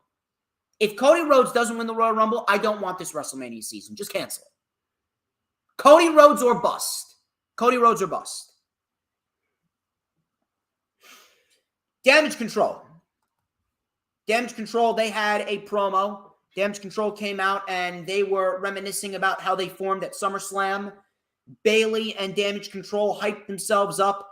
Bayley discussed her victory over Becky Lynch and said that it was fun and she did it all by herself.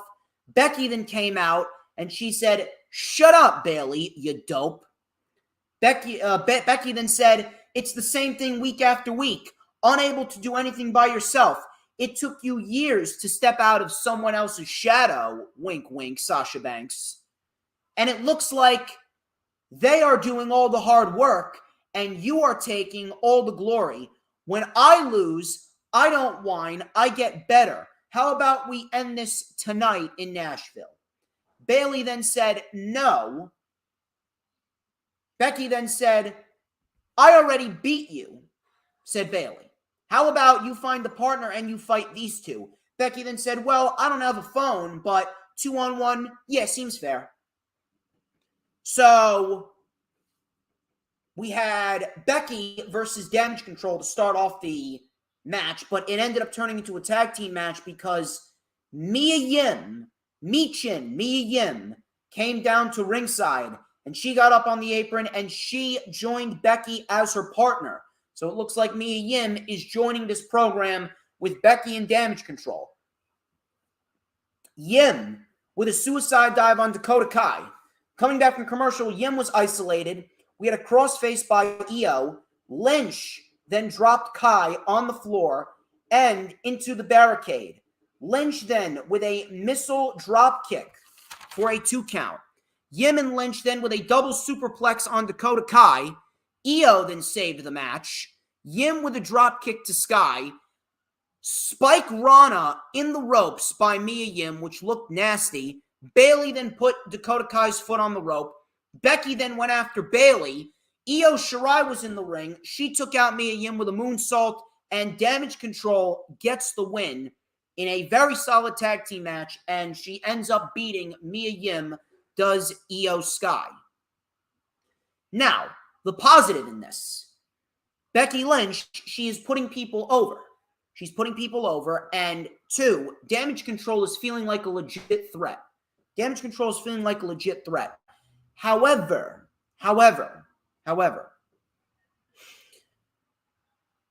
will it last? Will this last? I don't know. I really don't know. Are people really going to care? Is the damage already done? Is the damage already done to a point where no one will care about Damage Control? Now, Damage Control has been booked pretty well coming out of War Games. They've been winning matches. They have not been taking any unnecessary losses. They've been looking strong in the end. But at the end of the day, how much more can you do with Damage Control? It seems as though Damage Control has already run its course. The women's tag team titles legitimately mean nothing. Even if we do get Becky and Mia taking on Damage Control for the women's tag team titles, it's not like it's going to be anything of note. It's not. I'm sorry. I don't know. I really don't know. But it looks like Becky and Bayley is going to be the matchup that they're going to be focusing on going into WrestleMania. We'll see what happens. Seth Rollins and Austin Theory. This was for the United States Championship. Seth Rollins had a scare in this match where he fell on his knee trying to come in with a powerbomb on Austin Theory. So hopefully Seth Rollins is not injured and he's just a great seller. But this was pretty scary. This was pretty scary to say the least. But in the end, we got an excellent fucking match for the United States Championship. And Austin Theory he's going to be a big deal.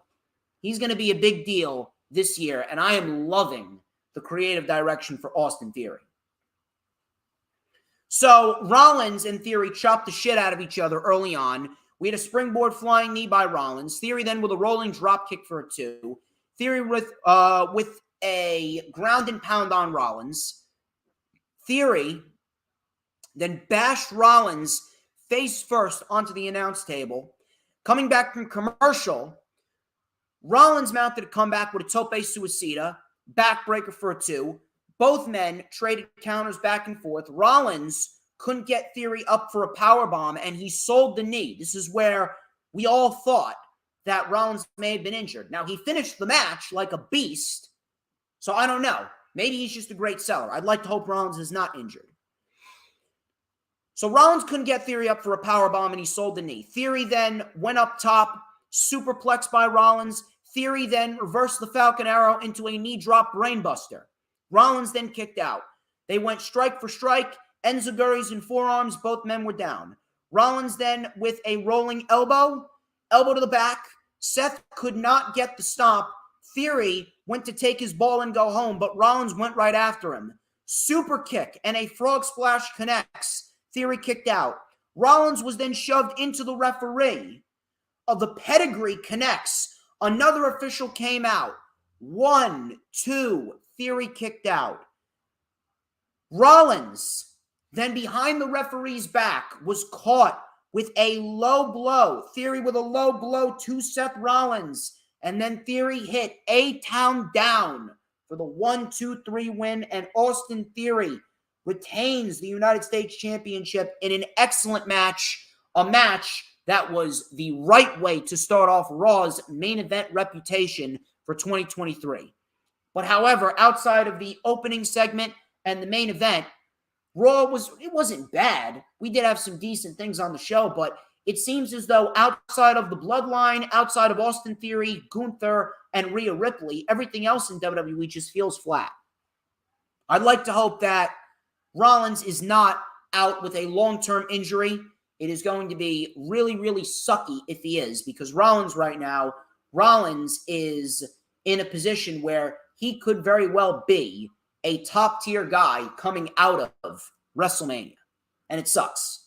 I would really like to see more from Seth Rollins, but Rollins, he could very well be out, and that sucks. And we're going to have Rollins and Styles out. That sucks. That is a huge blow to WWE. And Monday Night Raw isn't all that good as it is. It's not going to work out too well in the end. Really, it isn't. Raw wasn't bad. There was just no excitement coming out of Raw, minus the Bloodline and Rollins in Theory. I hope you guys are having a good time. We are going to continue on with the weekly show reviews. Let's talk about AEW Dynamite. AEW this week. This was a great week for AEW TV. AEW fucking brought it. Seattle brought it. Portland brought it. Rampage, Battle of the Belts, and Dynamite. They all brought it. And we're going to talk about it right now.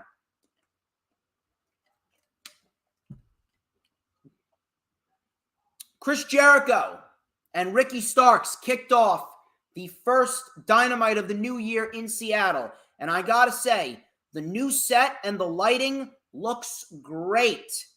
The new set and the lighting looks great. I am loving the new set for AEW. And AEW, they were off to a great start with a very good match with Ricky Starks and Chris Jericho. Both men matched up evenly early on. We had a fireman's carry gourd buster by Starks for a 2. Coming back from commercial, Starks with a lariat and a sit-out Liger bomb for a 2. Jericho went for the lion salt, but Starks got the knees up. Super kick by Starks for a 2. Codebreaker by Jericho for a 2. We had the Rochambeau being reversed into the walls of Jericho, and it was in deep. Angelo Parker distracted Aubrey Edwards, and Matt Menard hit Starks in the face with the bat, and he looked to be knocked out. Aubrey checked on Starks, and on the last arm raise, he went for the 1, 2, 3 arm raise. On the last arm raise, Starks fired himself up, and Starks was able to get out of the walls. Small package for a 2. Tornado DDT by Starks. He then took out Parker and Menard. A spear to Jericho right on the money. And Starks gets the 1, 2, 3 clean in the middle of the ring. Starks beats Jericho. Afterwards, the JAS attacked Starks before Action Andretti came out with a chair. He took out the JAS one after another before Anna Jay took the chair, and Ty Mello hit Action Andretti with a low blow. Action Andretti was swarmed 2.0, then brought out a table, and Jake Hager powerbombed Ricky Starks off the apron through the table, which looked fucking nasty. It looked fucking nasty. I do not want to be on the receiving end of a Jake Hager powerbomb like that. It looked fucking brutal. And I mean fucking brutal. Do not put me anywhere near Jake Hager with a table. Do not mess with Jake Hager's hat either. He likes his hat. And I'm sure that we're going to hear that next week in the forum. We're going to hear, I like this hat. But Ricky Starks, he was put over by Chris Jericho. Chris Jericho, once again, showing why he is one of the best that AEW has, and he is one of the most selfless individuals that AEW has. He put over Claudio, Action Andretti, and Ricky Starks. He's lost 3 matches in a row. When have you ever heard of that? That is unheard of. Unheard of. Chris Jericho, I'm telling you, you have to be an idiot to hate on Chris Jericho. You have to be a fucking idiot to call Chris Jericho selfless. Really.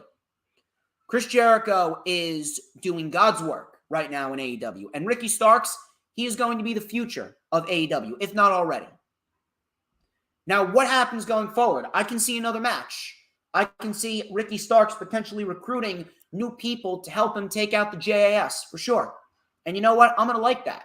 I'm going to like that. It's going to be interesting. It's going to be interesting to say the least.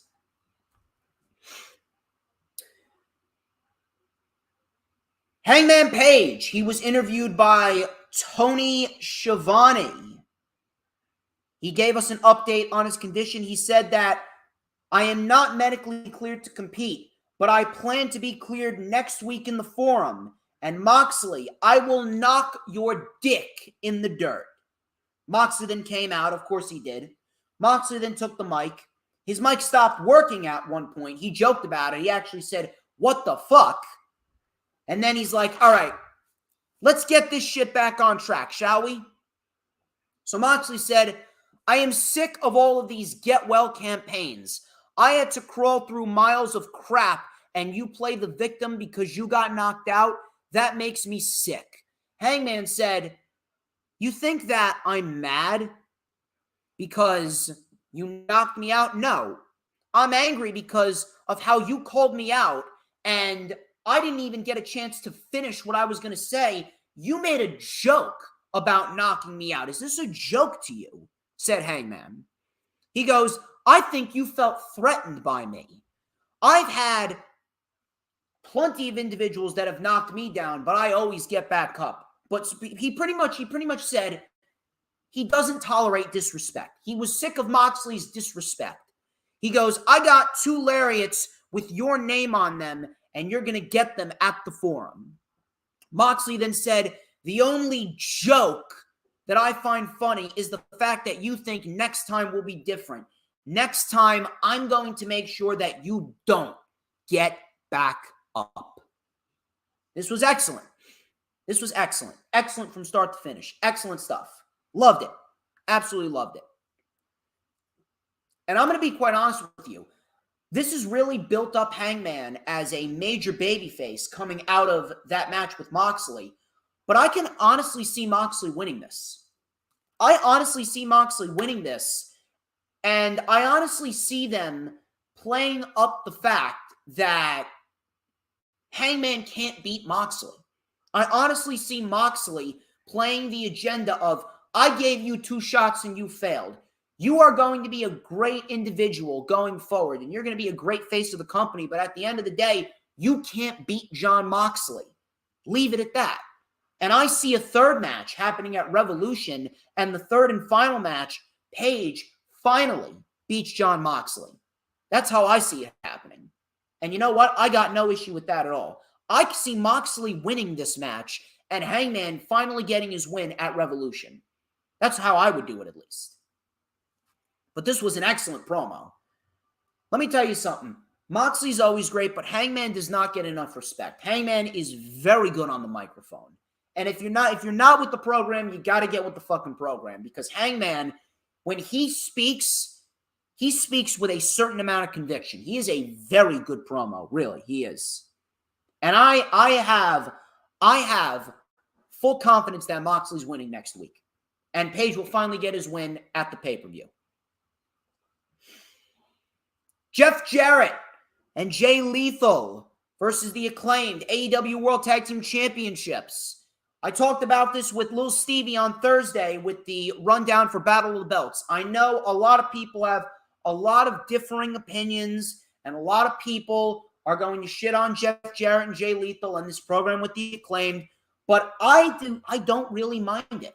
I haven't minded it as much as others have, because I know what it is at the end of the day.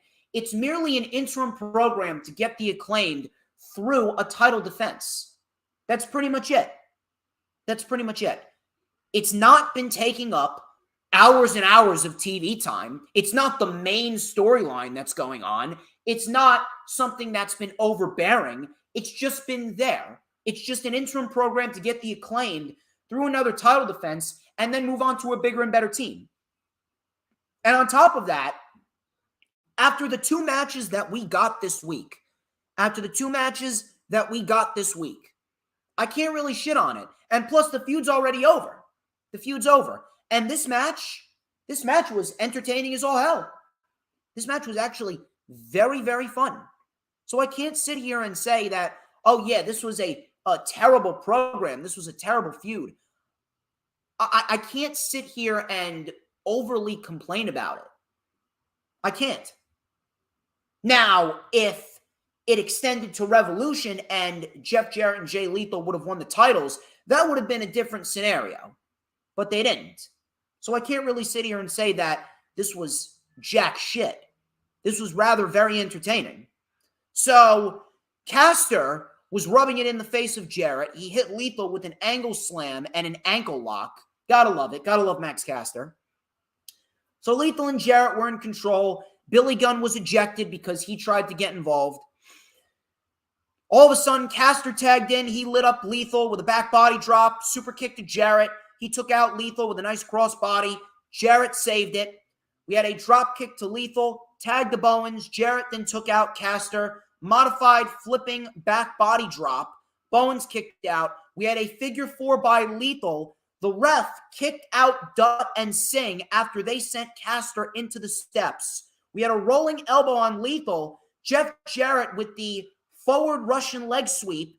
The ref, this was great right here. The ref counted to 3. Sanjay Dutt pushed Bowen's foot off the ropes, and Jeff Jarrett and Jay Lethal won the tag team titles.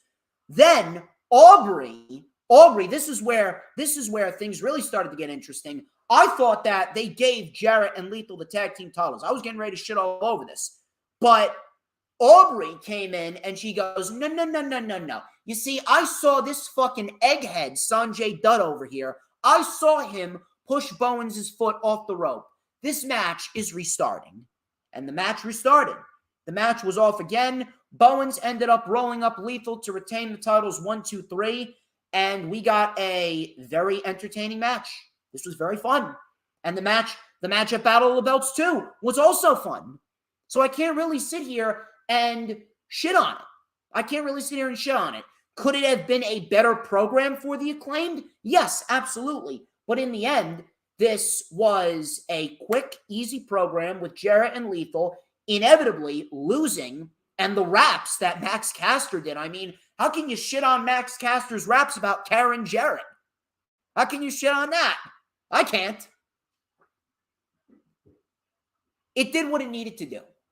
The match and the program did what it needed to do, and I can't sit here and tell you that I hate it. I can't. Jungle Hook.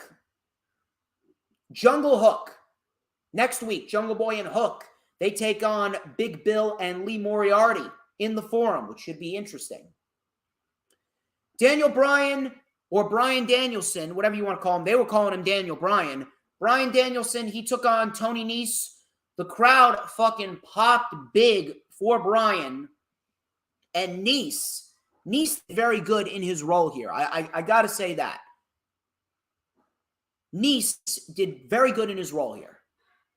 And Nese inevitably was the recipient of a Busaiku knee and a Regal stretch. And it was quick. It was easy. The crowd was fantastic. And the yes chants just made it better. Made it awesome. So after Bryan got the win over Nese, Bryan then took the mic and he said, "It's great to be home." He said that he wanted another fight. He called out MJF. MJF came out.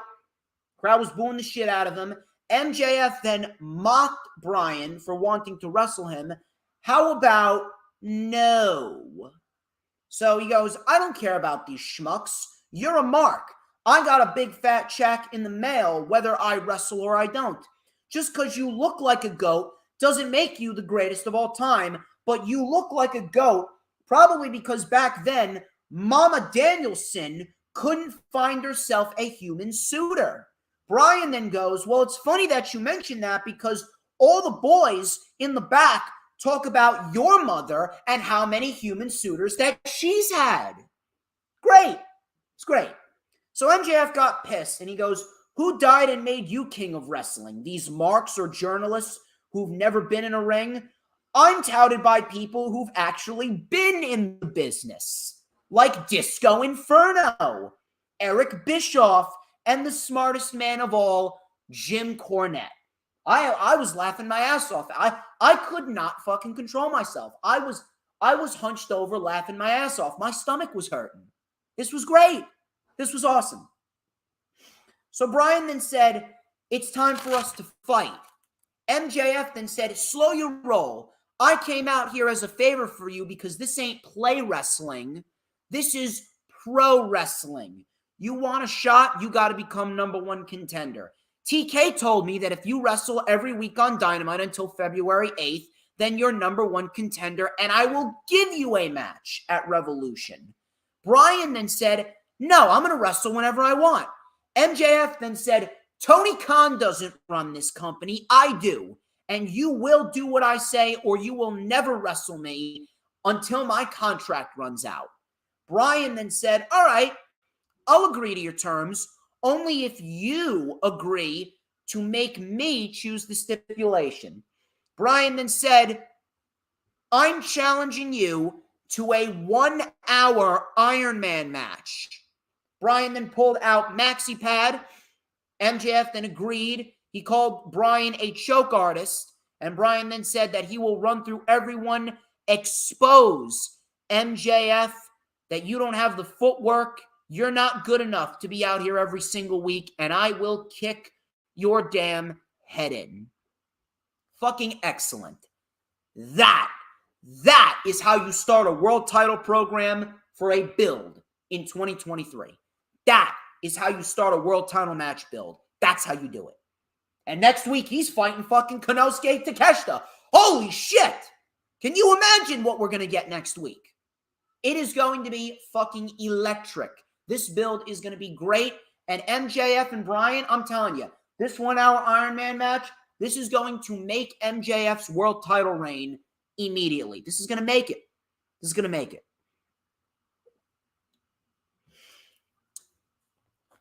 Swerve Strickland. Whose house? Swerve's house. I love me some Swerve Strickland. I'm a Swerve guy. So Swerve, he took on AR Fox, and I really got to say, AR Fox has really impressed the shit out of me. I got to admit, he's really impressed the shit out of me. I didn't think AR Fox was this good, but holy shit, is he fucking good. So Fox and Swerve, they traded strikes back and forth. Fox with a beautiful running moonsault off the apron to Swerve. Swerve then with a rolling brainbuster for a 2.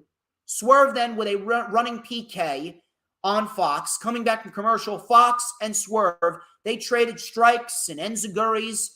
This was great right here. Swerve with a German suplex rolled through into a flatliner for a 2. Fox and this flurry of offense, I don't know how the fuck he did this, but it's like I was watching Ricochet.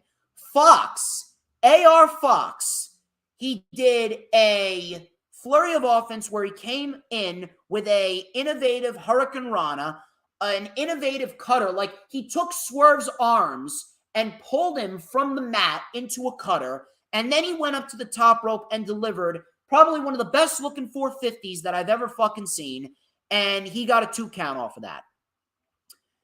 Back up on the top rope, Swerve with an avalanche Death Valley driver off of the middle rope onto the apron. I thought Fox was broken in half. Swerve with the Swerve Stomp, and Swerve gets the win 1, 2, 3 in a very good match. And holy shit, is Swerve Strickland good or is Swerve Strickland good? I would not mind. After this feud with Keith Lee, I would not mind in the slightest if we see Swerve go after Cassidy for the All-Atlantic title, or if he goes after Darby. One of those, if Swerve needs to be one of the individuals that either wins the TNT title or the All-Atlantic Championship. And you know what? I'm going to go with the TNT Championship because I actually have another person in mind to take the All-Atlantic title from Orange Cassidy. I have another person in mind. And I will get to that when we get to Battle of the Belts. So, from there, we go into a little sit-down with Saraya in the back, and she actually chose Toni Storm as her partner right in front of Hikaru Shida. Right in front of Hikaru Shida. Now, I don't know what you guys were thinking.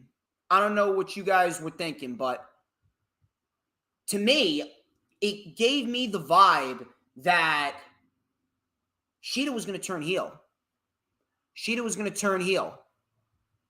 I don't know how they're going to do this, but I have a feeling that Shida is going to attack Toni Storm before the match, but no one is going to realize. No one is going to realize until later on.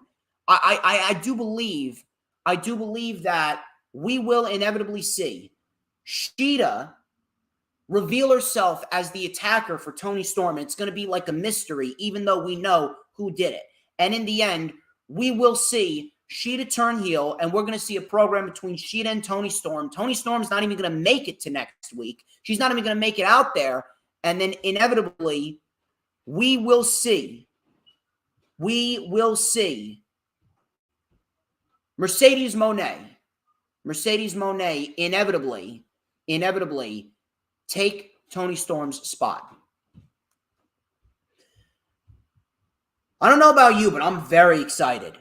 I am very, very excited. I do believe that this is probably just going to be a one-off.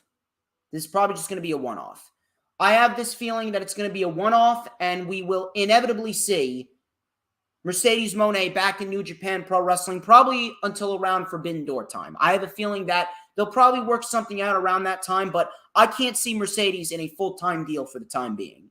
At least not now. So from there, we go into the Guns.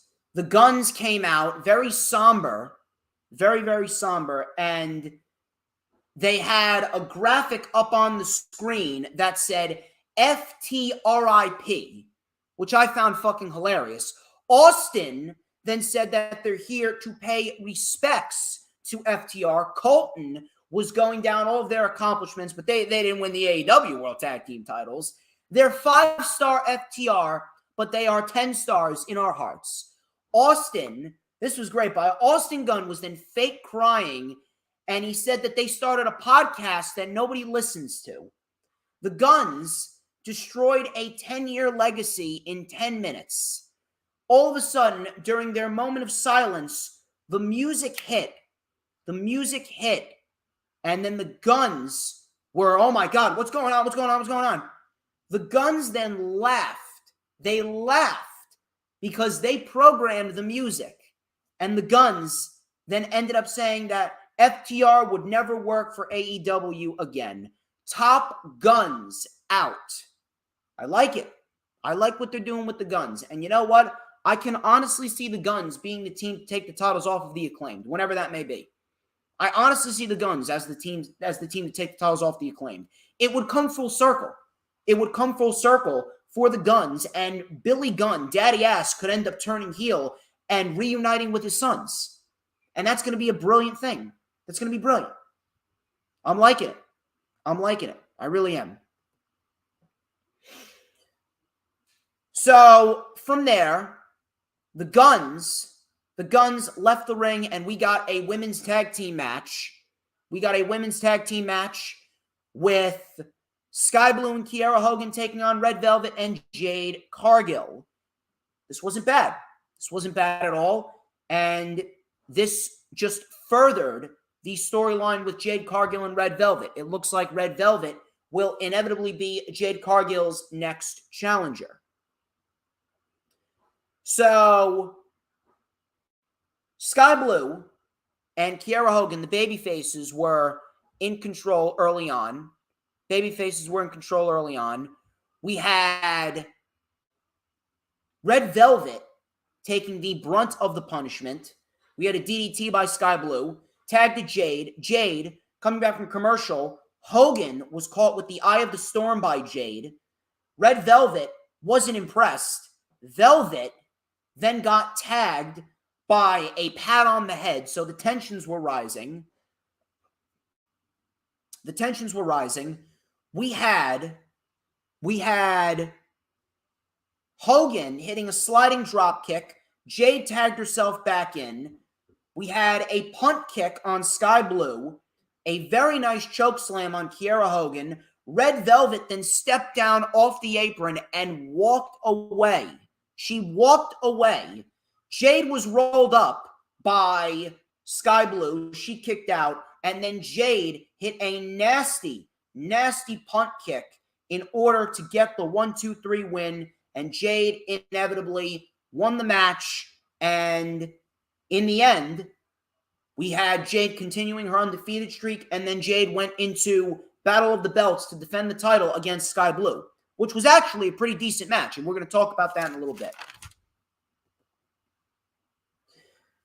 So in the main event, we had Darby Allin and Samoa Joe for the TNT Championship.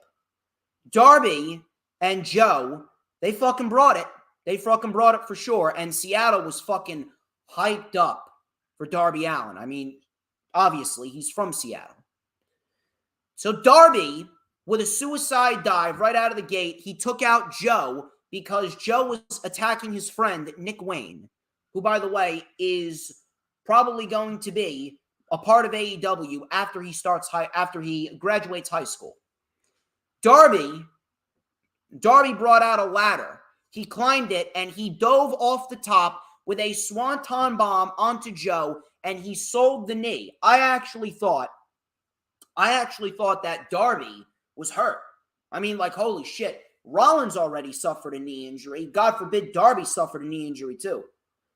So coming back from commercial, Darby mounted a comeback, but Joe shut him down. Joe with a cross-legged knee breaker. Joe then gripped the turnbuckle, and the turnbuckle came flying loose. Joe had the coquina clutch locked in. Darby reversed it. Coquina clutch again.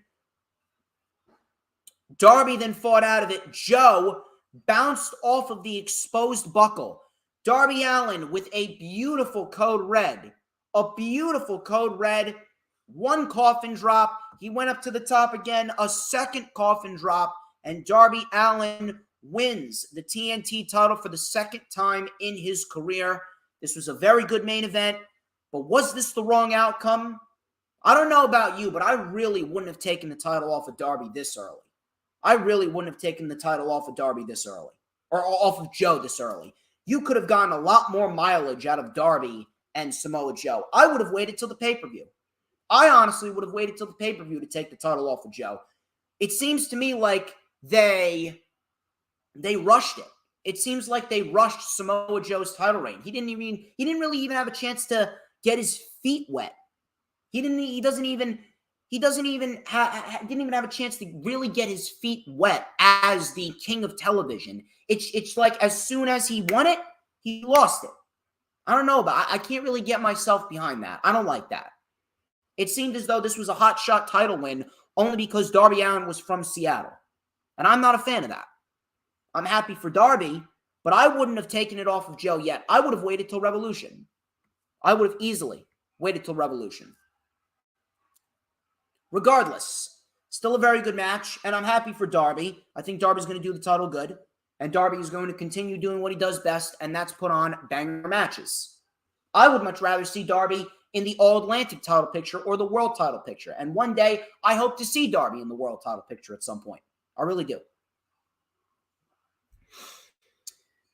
That was AEW Dynamite, which was a fantastic show from top to bottom. Cannot wait to see what else AEW has in store for us. And the Forum, holy shit, is the Forum looking like a big show, or is it looking like a big show? It's looking like a major show. Now, what happens with Joe going forward? I don't know. Now, Joe still has the Ring of Honor World Television Championship. I'm not really sure who I'm not really sure who takes the title off of him. Maybe Wardlow ends up coming back, and maybe at the Super Card of Honor show, in April, maybe we end up getting Samoa Joe and Wardlow at the Super Card of Honor show for the World Television Championship, and maybe Wardlow wins the title. I don't know. I mean, if I was booking it, that's what I would do. That's just me, though. SmackDown, similar to Raw. Again, I don't know what it was, but this SmackDown, it felt very Vince McMahon-esque. This felt like a Vince McMahon-produced show. And if you don't think that Vince McMahon is starting to slowly regain power, it's already being felt. Just look at what happened on SmackDown. Look what happened on the show. I'm telling you, it is being felt already. Vince is slowly regaining power, and I'm not a fan of it at all. So the Bloodline kicked off the show, raising hell once again. Roman Reigns came out, and he goes, "Memphis, Tennessee, acknowledge me." So he goes, "I'd like to hear from the honorary Sami Zayn. We're going to start things off a little differently." So Sami hyped up the Bloodline, and he talked about that this will be their year. Roman said, "I want to talk about last year. We had the biggest SmackDown match of the year against Cena and Owens. Some say we lost, but that's not my DNA. I didn't lose. He lost." Roman then went to Sami and said, "Why did you call your shot? You didn't win. Do you want to be me? Are you trying to be me? Do you want to be the tribal chief or do things better than me?" He's like, "Listen, I want you guys to understand, these are the things that I need to ask myself with the position that I'm in. Do you want to be me?" He then started yelling at Sami Zayn, "Do you want to be me? Do you want to run the Bloodline?" He was getting mad. Owens then came out and he goes, "Before things go too far, I think you need to calm down. I think you got some misdirected anger. Last time I saw you like this, it's because I caused it. Your problem isn't with Sami. It's with me. And I think you got to take care of that KO problem, and the best way to do it is in a match for the Undisputed Universal Championship." Roman said, "I just want you to disappear." Kevin then goes, "All right, I will give you what you want. I'll disappear. I'll see you at the Rumble. And Sami, I'll see you when you fetch your balls from Roman Reigns' pocket." I like it. Excellent. Excellent open. And after that, it just went downhill until the main event. That was pretty much SmackDown in a nutshell. From there, we go into Kofi Kingston versus Santos Escobar. It's a pretty decent match right here. Nothing too crazy. And Santos Escobar gets the win over Kofi Kingston here with the Phantom Driver. Escobar and Kingston did pretty decently together. They did what they went in there to do, and Santos Escobar got the win as he should. Escobar is back on winning ways. So that was pretty much it. Escobar gets the win over Kofi. Scarlett and Karrion Kross, they took on Madcap Moss and Emma. Emma was clearly out-wrestling Scarlett. Kross pulled Emma off of the cover. She actually slapped Kross. Moss then came in, and he was tripped up by Scarlett. Emma then got sent into the post and then sent over the table. Kross with the cross hammer and the cross jacket, and Moss passes out. Scarlett then put a Rey Mysterio mask on Moss's face, and obviously that was all in a lead-up to what is to come later on when we inevitably get the Rey Mysterio and Karrion Kross match, which should be a great match. Charlotte Flair came out. What's the code, people? We got a code here on the channel. That code is a tick, tick, tick, tick, tick, tock. Fuck Charlotte Flair. Fuck Charlotte Flair. So Charlotte Flair came out to address the WWE Universe, and she goes, "Did you miss your queen?" I didn't. I didn't miss you at all. I was actually hoping that you were never going to come back. She goes, what's that phrase? Payback's a bitch? Just ask Rhonda. She knows. Well, I got another phrase. Charlotte Flair's a bitch. The crowd was actually chanting, "Thank you, Charlotte." Needless to say, I hate WWE fans. They suck. I really do. She goes, I've always been about three things: passion, consistency, and dedication. Yeah. That makes sense. Makes sense because you are passionate about yourself and yourself only. You consistently hog the spotlight, and you are dedicated to being a self-absorbed, manipulative cunt. Thank you. Thank you for telling me that, Charlotte. I didn't know that at all. She goes, I am not complacent. No, you're not complacent. You go out there and you are dedicated and you always want more. Yeah, you're not complacent. You're not content. You always want to bury more talent. I know. Trust me. So Sonya Deville then came out. She called everyone hillbillies and said, oh, you beat a half-dead Ronda Rousey? How would you fare against a fresh fighter? Sonya then challenged her to a match, and Charlotte accepted. Man, I can't wait to watch this. What do you think happened? What do you think happened? Charlotte Flair buries another talent that she didn't get the chance to bury before she went away. That's what happened. That's what happened. I'm telling you, I am counting down the days until Charlotte Flair retires. When Charlotte Flair retires, it is going to be one of the greatest dates ever for women's professional wrestling. It will. We had a Royal Rumble qualifying match, Ricochet versus Top Dollar. Top Dollar was obviously overpowering Ricochet early. Ricochet ended up winning with a beautiful shooting star press. As expected, Ricochet wins, nothing special. Hit Row then turned heel. They turned heel. They attacked Ricochet, and this is actually a good call for Hit Row. I feel as though they're going to favor much better as heels. They do not scream baby faces to me. They are heels to me. So Hit Row as heels should favor much better. Braun Strowman then came out to help Ricochet, and that was pretty much it. I can see Braun Strowman and Ricochet fighting Hit Row at some point. We'll see what happens. Roman and Sammy had a sit-down interview. This was great. So Roman gave Sammy his moment to speak. Zayn then says he's not trying to be the tribal chief, and he apologized for giving Roman the impression. Roman then said he didn't accept his apology.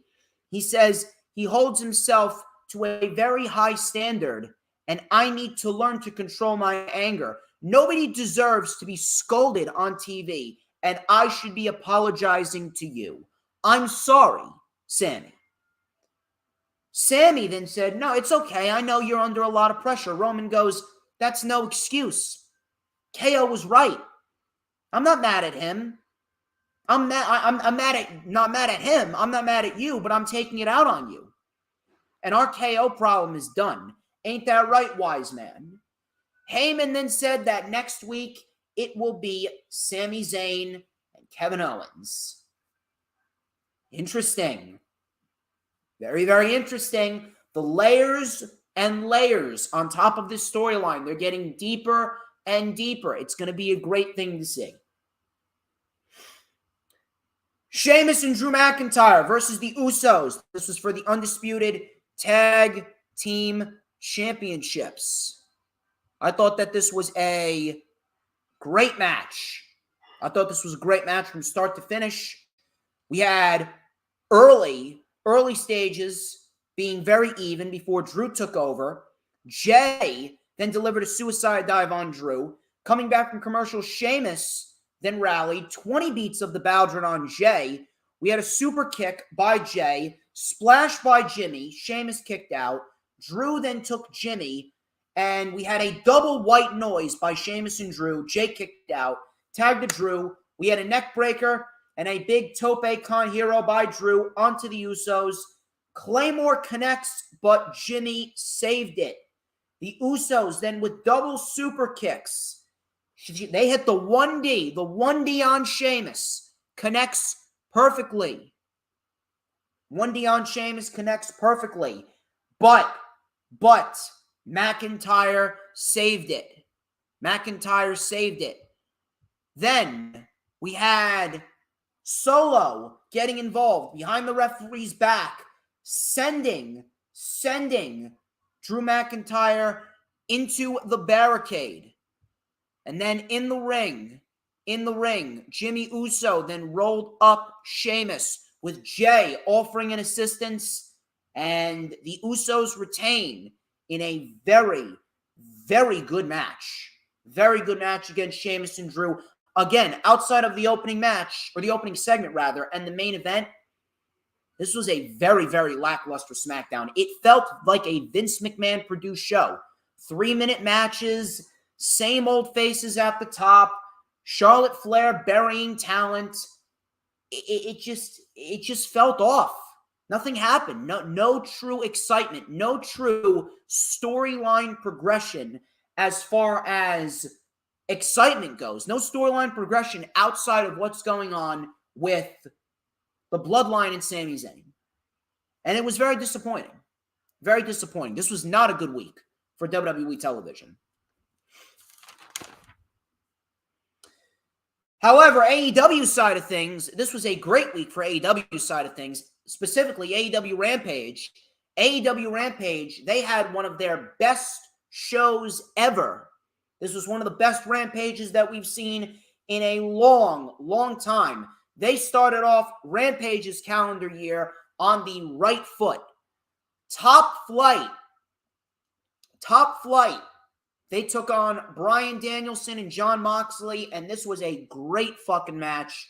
This went 15 minutes, and my God, Top Flight, I'm telling you, Top Flight is going to be a major tag team to watch out for in 2023, and this was a great match. Great match here. So Top Flight took the fight to the BCC early. Bryan then came in with some stiff kicks. Hurricane Rana to Dante off the top. Dante then landed on his feet. Tagged to Darius. A beautiful drop kick by Darius. BCC then took the fight to the floor. Back into the ring. A nice superplex by Moxley to Dante for a 2. Coming back from commercial, we had Darius getting the tag. He lit up Bryan with some chops. Moxley as well. Darius and Bryan then got into a chop off. Darius then with a standing Spanish fly. Slingshot flatliner on Moxley. Tornado DDT on Bryan. Half and half driver by Dante on Moxley. That got a 2 count. Dante delivered a frog splash. Moxley kicked out, rolled through into hammer and anvil elbows. Dante was caught with the King Kong lariat. Dante kicked out. Moxley with a suicide dive on Dante. Bryan with a Busaiku knee on Darius. Dante saved it. We had a rolling elbow and a roundhouse kick. This was great. Excellent stuff. We had a double axe handle by Moxley to Dante. Bryan with head stomps and a regal stretch. And Darius was out. Great match. Great match to kick off the show. And I thought that these two individuals, they fucking knocked it out of the park. Absolutely knocked it out of the park. Excellent stuff. Top Flight is going to be a big fucking name. I'm telling you, if they're on Ring of Honor, if they're on AEW, watch out for Top Flight.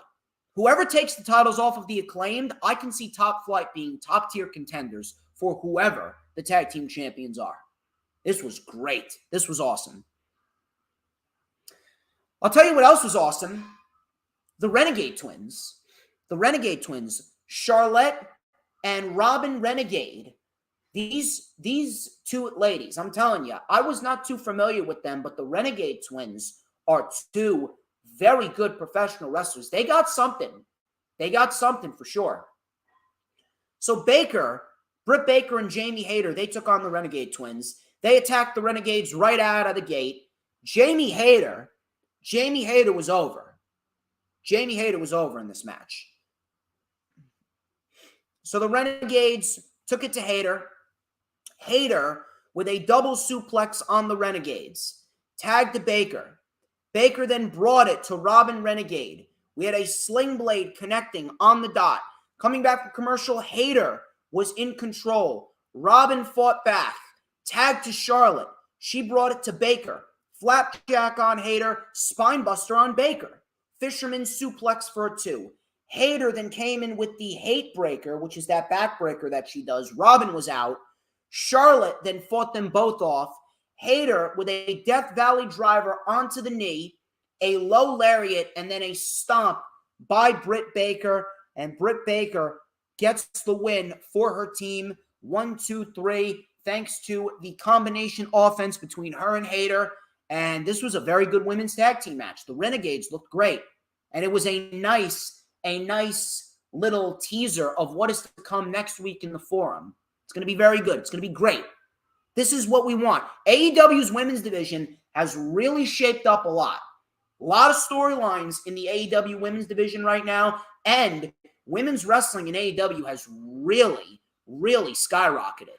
Even Jade Cargill and Sky Blue, and we're going to talk about that at the next show, because we're going to go over Battle of the Belts after we're done with Rampage. The House of Black, they cut a promo. Malachi, he talked about his history with Eddie Kingston, and he called him a sadistic bastard, but that's not the Eddie Kingston that we see now. Brody then said he will have his eyes turn black. Julia said, we're here to help you. So next week on Rampage, we got the Kings of the Black Throne versus Eddie Kingston and Ortiz. That is a match that is going to get some people to go out and watch Rampage. That's a match that you put on Rampage to get people interested. I like that. Also, shout out to Raging Girl Gamer, who just joined in the chat. You're a little late. We're just about getting ready to go over Battle of the Belts, and then we're getting out of here. But I'm happy that you decided to show up. So from there, after the House of Black promo, we go into Preston Vance versus Sonico. Vance just ran over him, discus lariat, and that was it. And then he ripped the mask off of Sonico, and the crowd booed the shit out of him. Booed the shit out of him. Main event.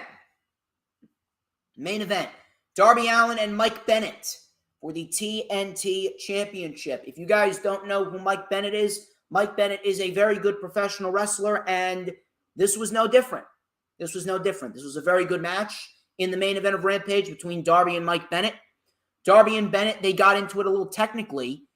Bennett super kicked Darby's knee, and he regained control. We had a rebound forearm by Bennett on the outside. Darby came back with a suicide dive onto Matt Taven. By the way, I like Matt Taven. I think Matt Taven's great. Coming back from commercial, we had a Death Valley driver by Bennett for 2. Bennett then kept Darby grounded. Darby then set up a chair. He put Bennett in it, and he delivered a missile drop kick from the top onto Mike Bennett while Bennett was still sitting in the chair. Maria then covered Mike Bennett before Bryce Remsburg threw her out. Taven kicked Darby Allin behind the referee's back, and then Mike Bennett delivered a pile driver to Darby. Darby was able to kick out. Darby and Bennett were then up on the top.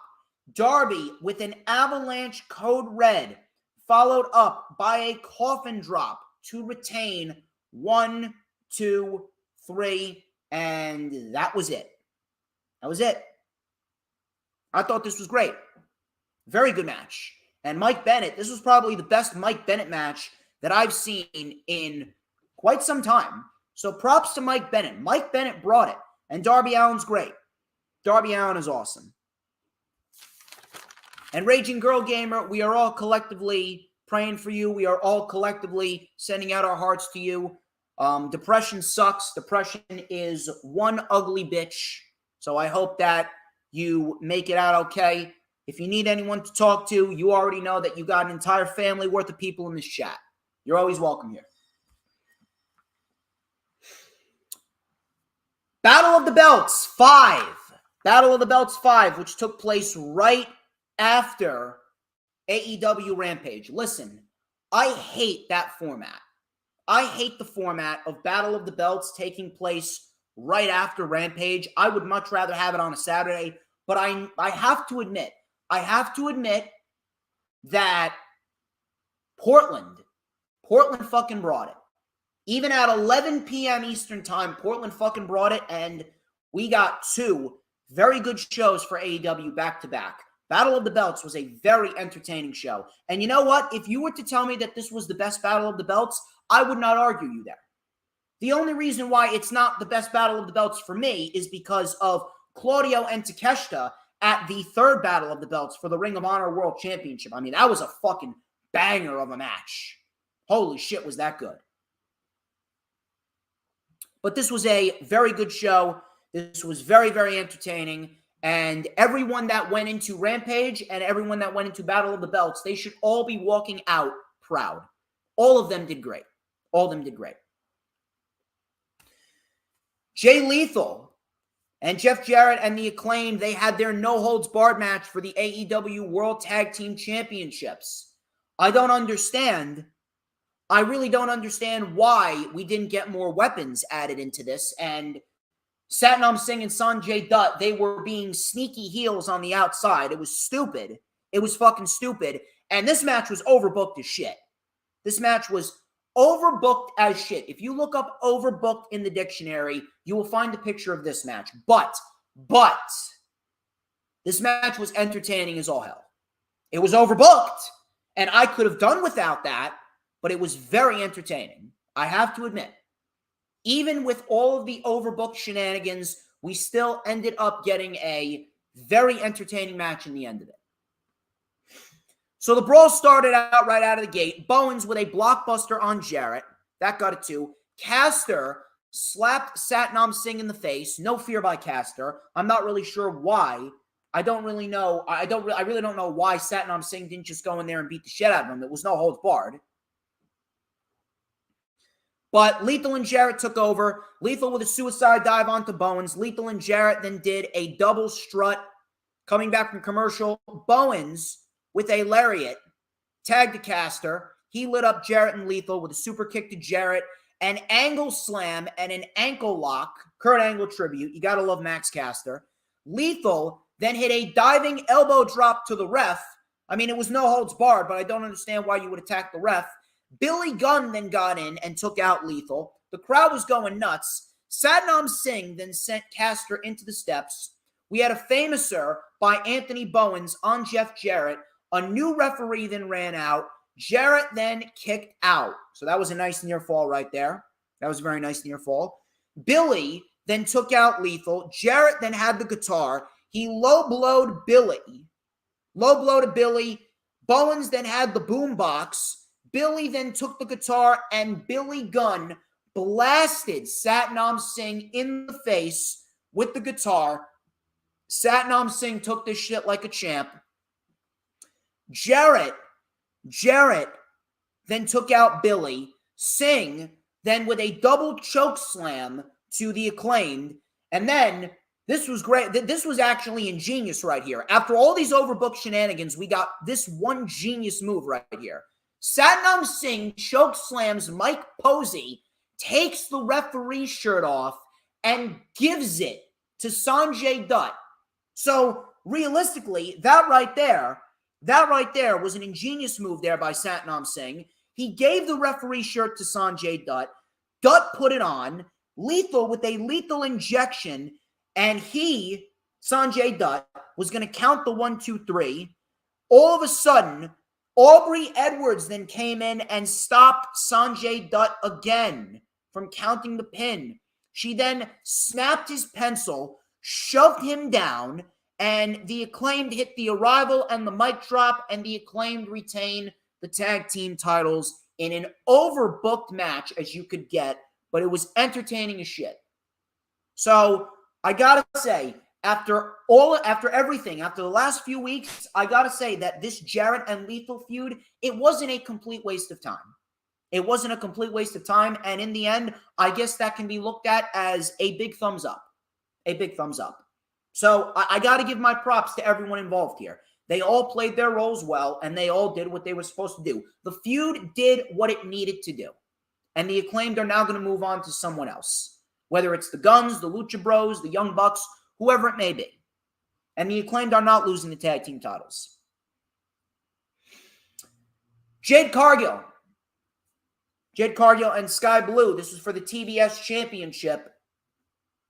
And I understand everyone's gripes. I understand everyone's gripes with Jade Cargill and her TBS Championship reign and how it's been very lackluster. I know, and trust me, we need to get that title off of Jade Cargill at some point.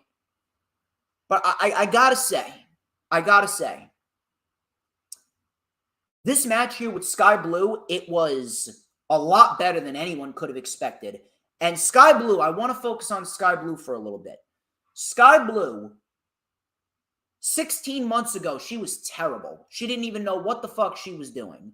Now I'm watching her, and I think that in due time, Sky Blue could be a very good hand in the division. She could be a solid TBS champion one of these days. I thought Sky Blue did very, very well in this match. And the entire match was, it was booked as good as you could possibly get. Jade Cargill and Sky Blue, it was a typical David versus Goliath women's match. So Sky Blue was trying to go right after Jade with some roll-ups. Jade bullied Sky Blue onto the ramp and delivered a choke slam on the ramp. And that was a nasty landing. Very nasty landing. Red Velvet came out to watch. Sky Blue made it back into the ring. Sky Blue beat the count. Sky Blue tried to mount the comeback with a nice head scissor takedown and a kneeling enziguri to Jade. Jade, I don't know what it is, but Jade's been really getting better with these punt kicks. Jade has really been taking it to these women with the punt. Jade right now may have the most devastating punt kick in all of the industry. Her punt kick was fucking nasty. So Jade, with a punt kick on Sky Blue, and I swear to God, I legitimately thought that Sky Blue was knocked the fuck out. Either Sky Blue is one of the best sellers I've ever seen, or Jade Cargill's punt kick is a fucking lethal weapon. So Jade with this nasty punt kick right on the money. Sky Blue got back up again. Layla Gray then got slapped by Red Velvet. Red Velvet caused a distraction, which opened up the door for Sky Blue to hit a beautiful super kick, and then one of the most beautiful looking Code Reds. I think Darby's Code Red may have some competition. Darby's Code Red may have some competition right now. This was a gorgeous Code Red by Sky Blue, or what she calls the Code Blue. Code Blue by Sky Blue popped the crowd. Jade kicked out. Sky Blue then went up to the top, and she was caught in a powerbomb position by Jade. Jade, this was a great transition. Jade pulled her up from a powerbomb position, flipped her around into an electric chair position, and then dropped her forward, hooked her into the Jaded. Beautiful transition right there by Jade. And Jade gets the 1-2-3 win over Sky Blue. These two women did a very, very, very good job together. So I have to give them props. They did very good. And I can't really shit on them. I can't really shit on them at all. Jade Cargill and Sky Blue. Very good stuff. And Jade Cargill retains the TBS Championship. And now she's going to move on to Red Velvet. When that is, I don't know. But that's what it looks like we're headed down the road to. Main event of Battle of the Belts, part number 5. It was Orange Cassidy versus Kip Sabian for the AEW All-Atlantic Championship. Now, I know a lot of people kind of were a little iffy on this. And listen, I understand people's gripes with Kip Sabian and how he's not the most exciting individual, but The guy is a very good professional wrestler. And I would say that this was probably Kip Sabian's best match in AEW. The crowd was great. Him and Cassidy worked very well together. It went 17, 18 minutes. They were given plenty of time, and they ended up putting out a very solid match. But at the end of the day, this is Kip Sabian's ceiling. Kip Sabian is not going to go past this. Kip Sabian, I don't really know how to put this, but I guess he's like the Dolph Ziggler of AEW. Now, Dolph Ziggler is obviously better than Kip Sabian, but Kip Sabian, he's just a guy that is going to give you a great wrestling match, and he's going to ultimately end up losing in the end. He's virtually a glorified enhancement talent, but that's not a bad thing. Sometimes we do need people that are going to be nothing more than people that are going to give others good matches, but ultimately lose. And Cassidy was not losing the championship. Cassidy hasn't even had a full-blown reign as All-Atlantic champion yet. Cassidy is holding that championship at least until Revolution. He's holding that title at least until Revolution, whether you want to admit it or not. Cassidy is not losing that title anytime soon, up until Revolution. But this match was a very good match. And Kip Sabian, unfortunately, this is his ceiling. There's just so many people who are ahead of Kip Sabian. Kip Sabian is not a guy that's going to be winning championships. Maybe in Ring of Honor. You could put him in Ring of Honor. You could see what he could do in Ring of Honor. But I don't see him being a game changer on AEW TV. He's just not there. He's just not there. Cassidy brought out the aggression to Kip. Sabian, he put on Cassidy's sunglasses. So Sabian was trying to mock Orange Cassidy. He played some mind games with Orange Cassidy. Kip with an Arabian-style moonsault. Kip then bit Danhausen's fingers when Danhausen tried to curse him. Cassidy then came in with a flurry of offense with a tope suicida, a diving crossbody, and a stun dog millionaire. Kip caught Orange Cassidy on the floor and delivered a swinging neckbreaker off the apron to the floor. Coming back from commercial, Kip with a modified cannonball senton, but Cassidy moved. Both men were on the apron. Sabian was caught with a superplex by Cassidy. The ref then ejected the bunny. Sabian and Cassidy collided heads before the Butcher and the Blade came out. Danhausen tried to fight them off, but to no avail. They got chairs, and they watched as Kip and Cassidy traded strikes. Kip then mocked Orange Cassidy. Cassidy unloaded with fucking strikes. Kip with a headbutt right to the face, a rising knee, and a V-trigger on the money. Cassidy kicked out. We had a PK and a cross-legged driver by Kip. Cassidy kicked out again. The Best Friends then came out, and they took out the Butcher and the Blade. Kip with the corkscrew neck breaker. But Cassidy kicked out again. Kip went for the orange punch. He got it, but Cassidy didn't go down. He was hulking himself up. We had a satellite DDT, a PK, and a beach break. A beach break by Cassidy. Sabian kicked out. Cassidy then became unglued. He accidentally shoved down the ref. This is where I thought Kip actually won the championship. He rolled up Cassidy, but Cassidy kicked out. Cassidy delivered one orange punch and then delivered the second orange punch, and Orange Cassidy gets the win in what was a very good match, a very good main event, and easily Kip Sabian's best match in AEW to date. No chance that Kip was winning. Cassidy is the priority right now, and Cassidy is holding that title at least until Revolution. Who takes it off of him? I have a couple of individuals in mind, but it's really an open field. You could do Wardlow. Wardlow could take it off of him. You could potentially do Swerve. You could potentially do Ricky Starks. Ricky Starks is always there. But if you're asking me who I think it's going to be, I honestly think it's going to be Hobbs. I honestly think that it's going to be Hobbs because Hobbs has been preaching the book of Hobbs and how he's out to take everything from everyone. If you're asking me, the best route for Hobbs to go is to beat Cassidy for the All-Atlantic Championship. And if you want to make a new star, you give that All-Atlantic Championship to Powerhouse Hobbs. Hobbs is the guy to watch out for, and I would love to see Hobbs win the All-Atlantic Championship from Cassidy. That's the match I see happening at Revolution. That's what I see happening. And you know what? I'm going to like it.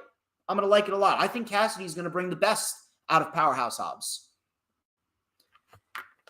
AEW delivered with Rampage and Battle of the Belts as well as Dynamite. And ladies and gentlemen, that wraps up this edition of the Lightning Flash Update. A great show as it usually is. Thank you all for joining. You guys are fantastic as you guys usually are. Like, comment, and subscribe. Please, please share out the stream. Tell everyone about DJ Storms. This is going to be a big year. We have plenty of good material coming to you guys over the course of the next couple of months, going into WrestleMania season and going into the spring. It is going to be big. Until then, I am DJ Storms. This has been the Lightning Flash Update. But before we get out of here, people, let me ask you this one question like I always do, people. Who runs the IWC? I want to know. Whoa, whoa, whoa, whoa, whoa, whoa, whoa, whoa, I want to know. Tell me who. I'll tell ya who. Who? But DJ motherfucking Storms. And don't you ever fucking forget it. 2023 is my year.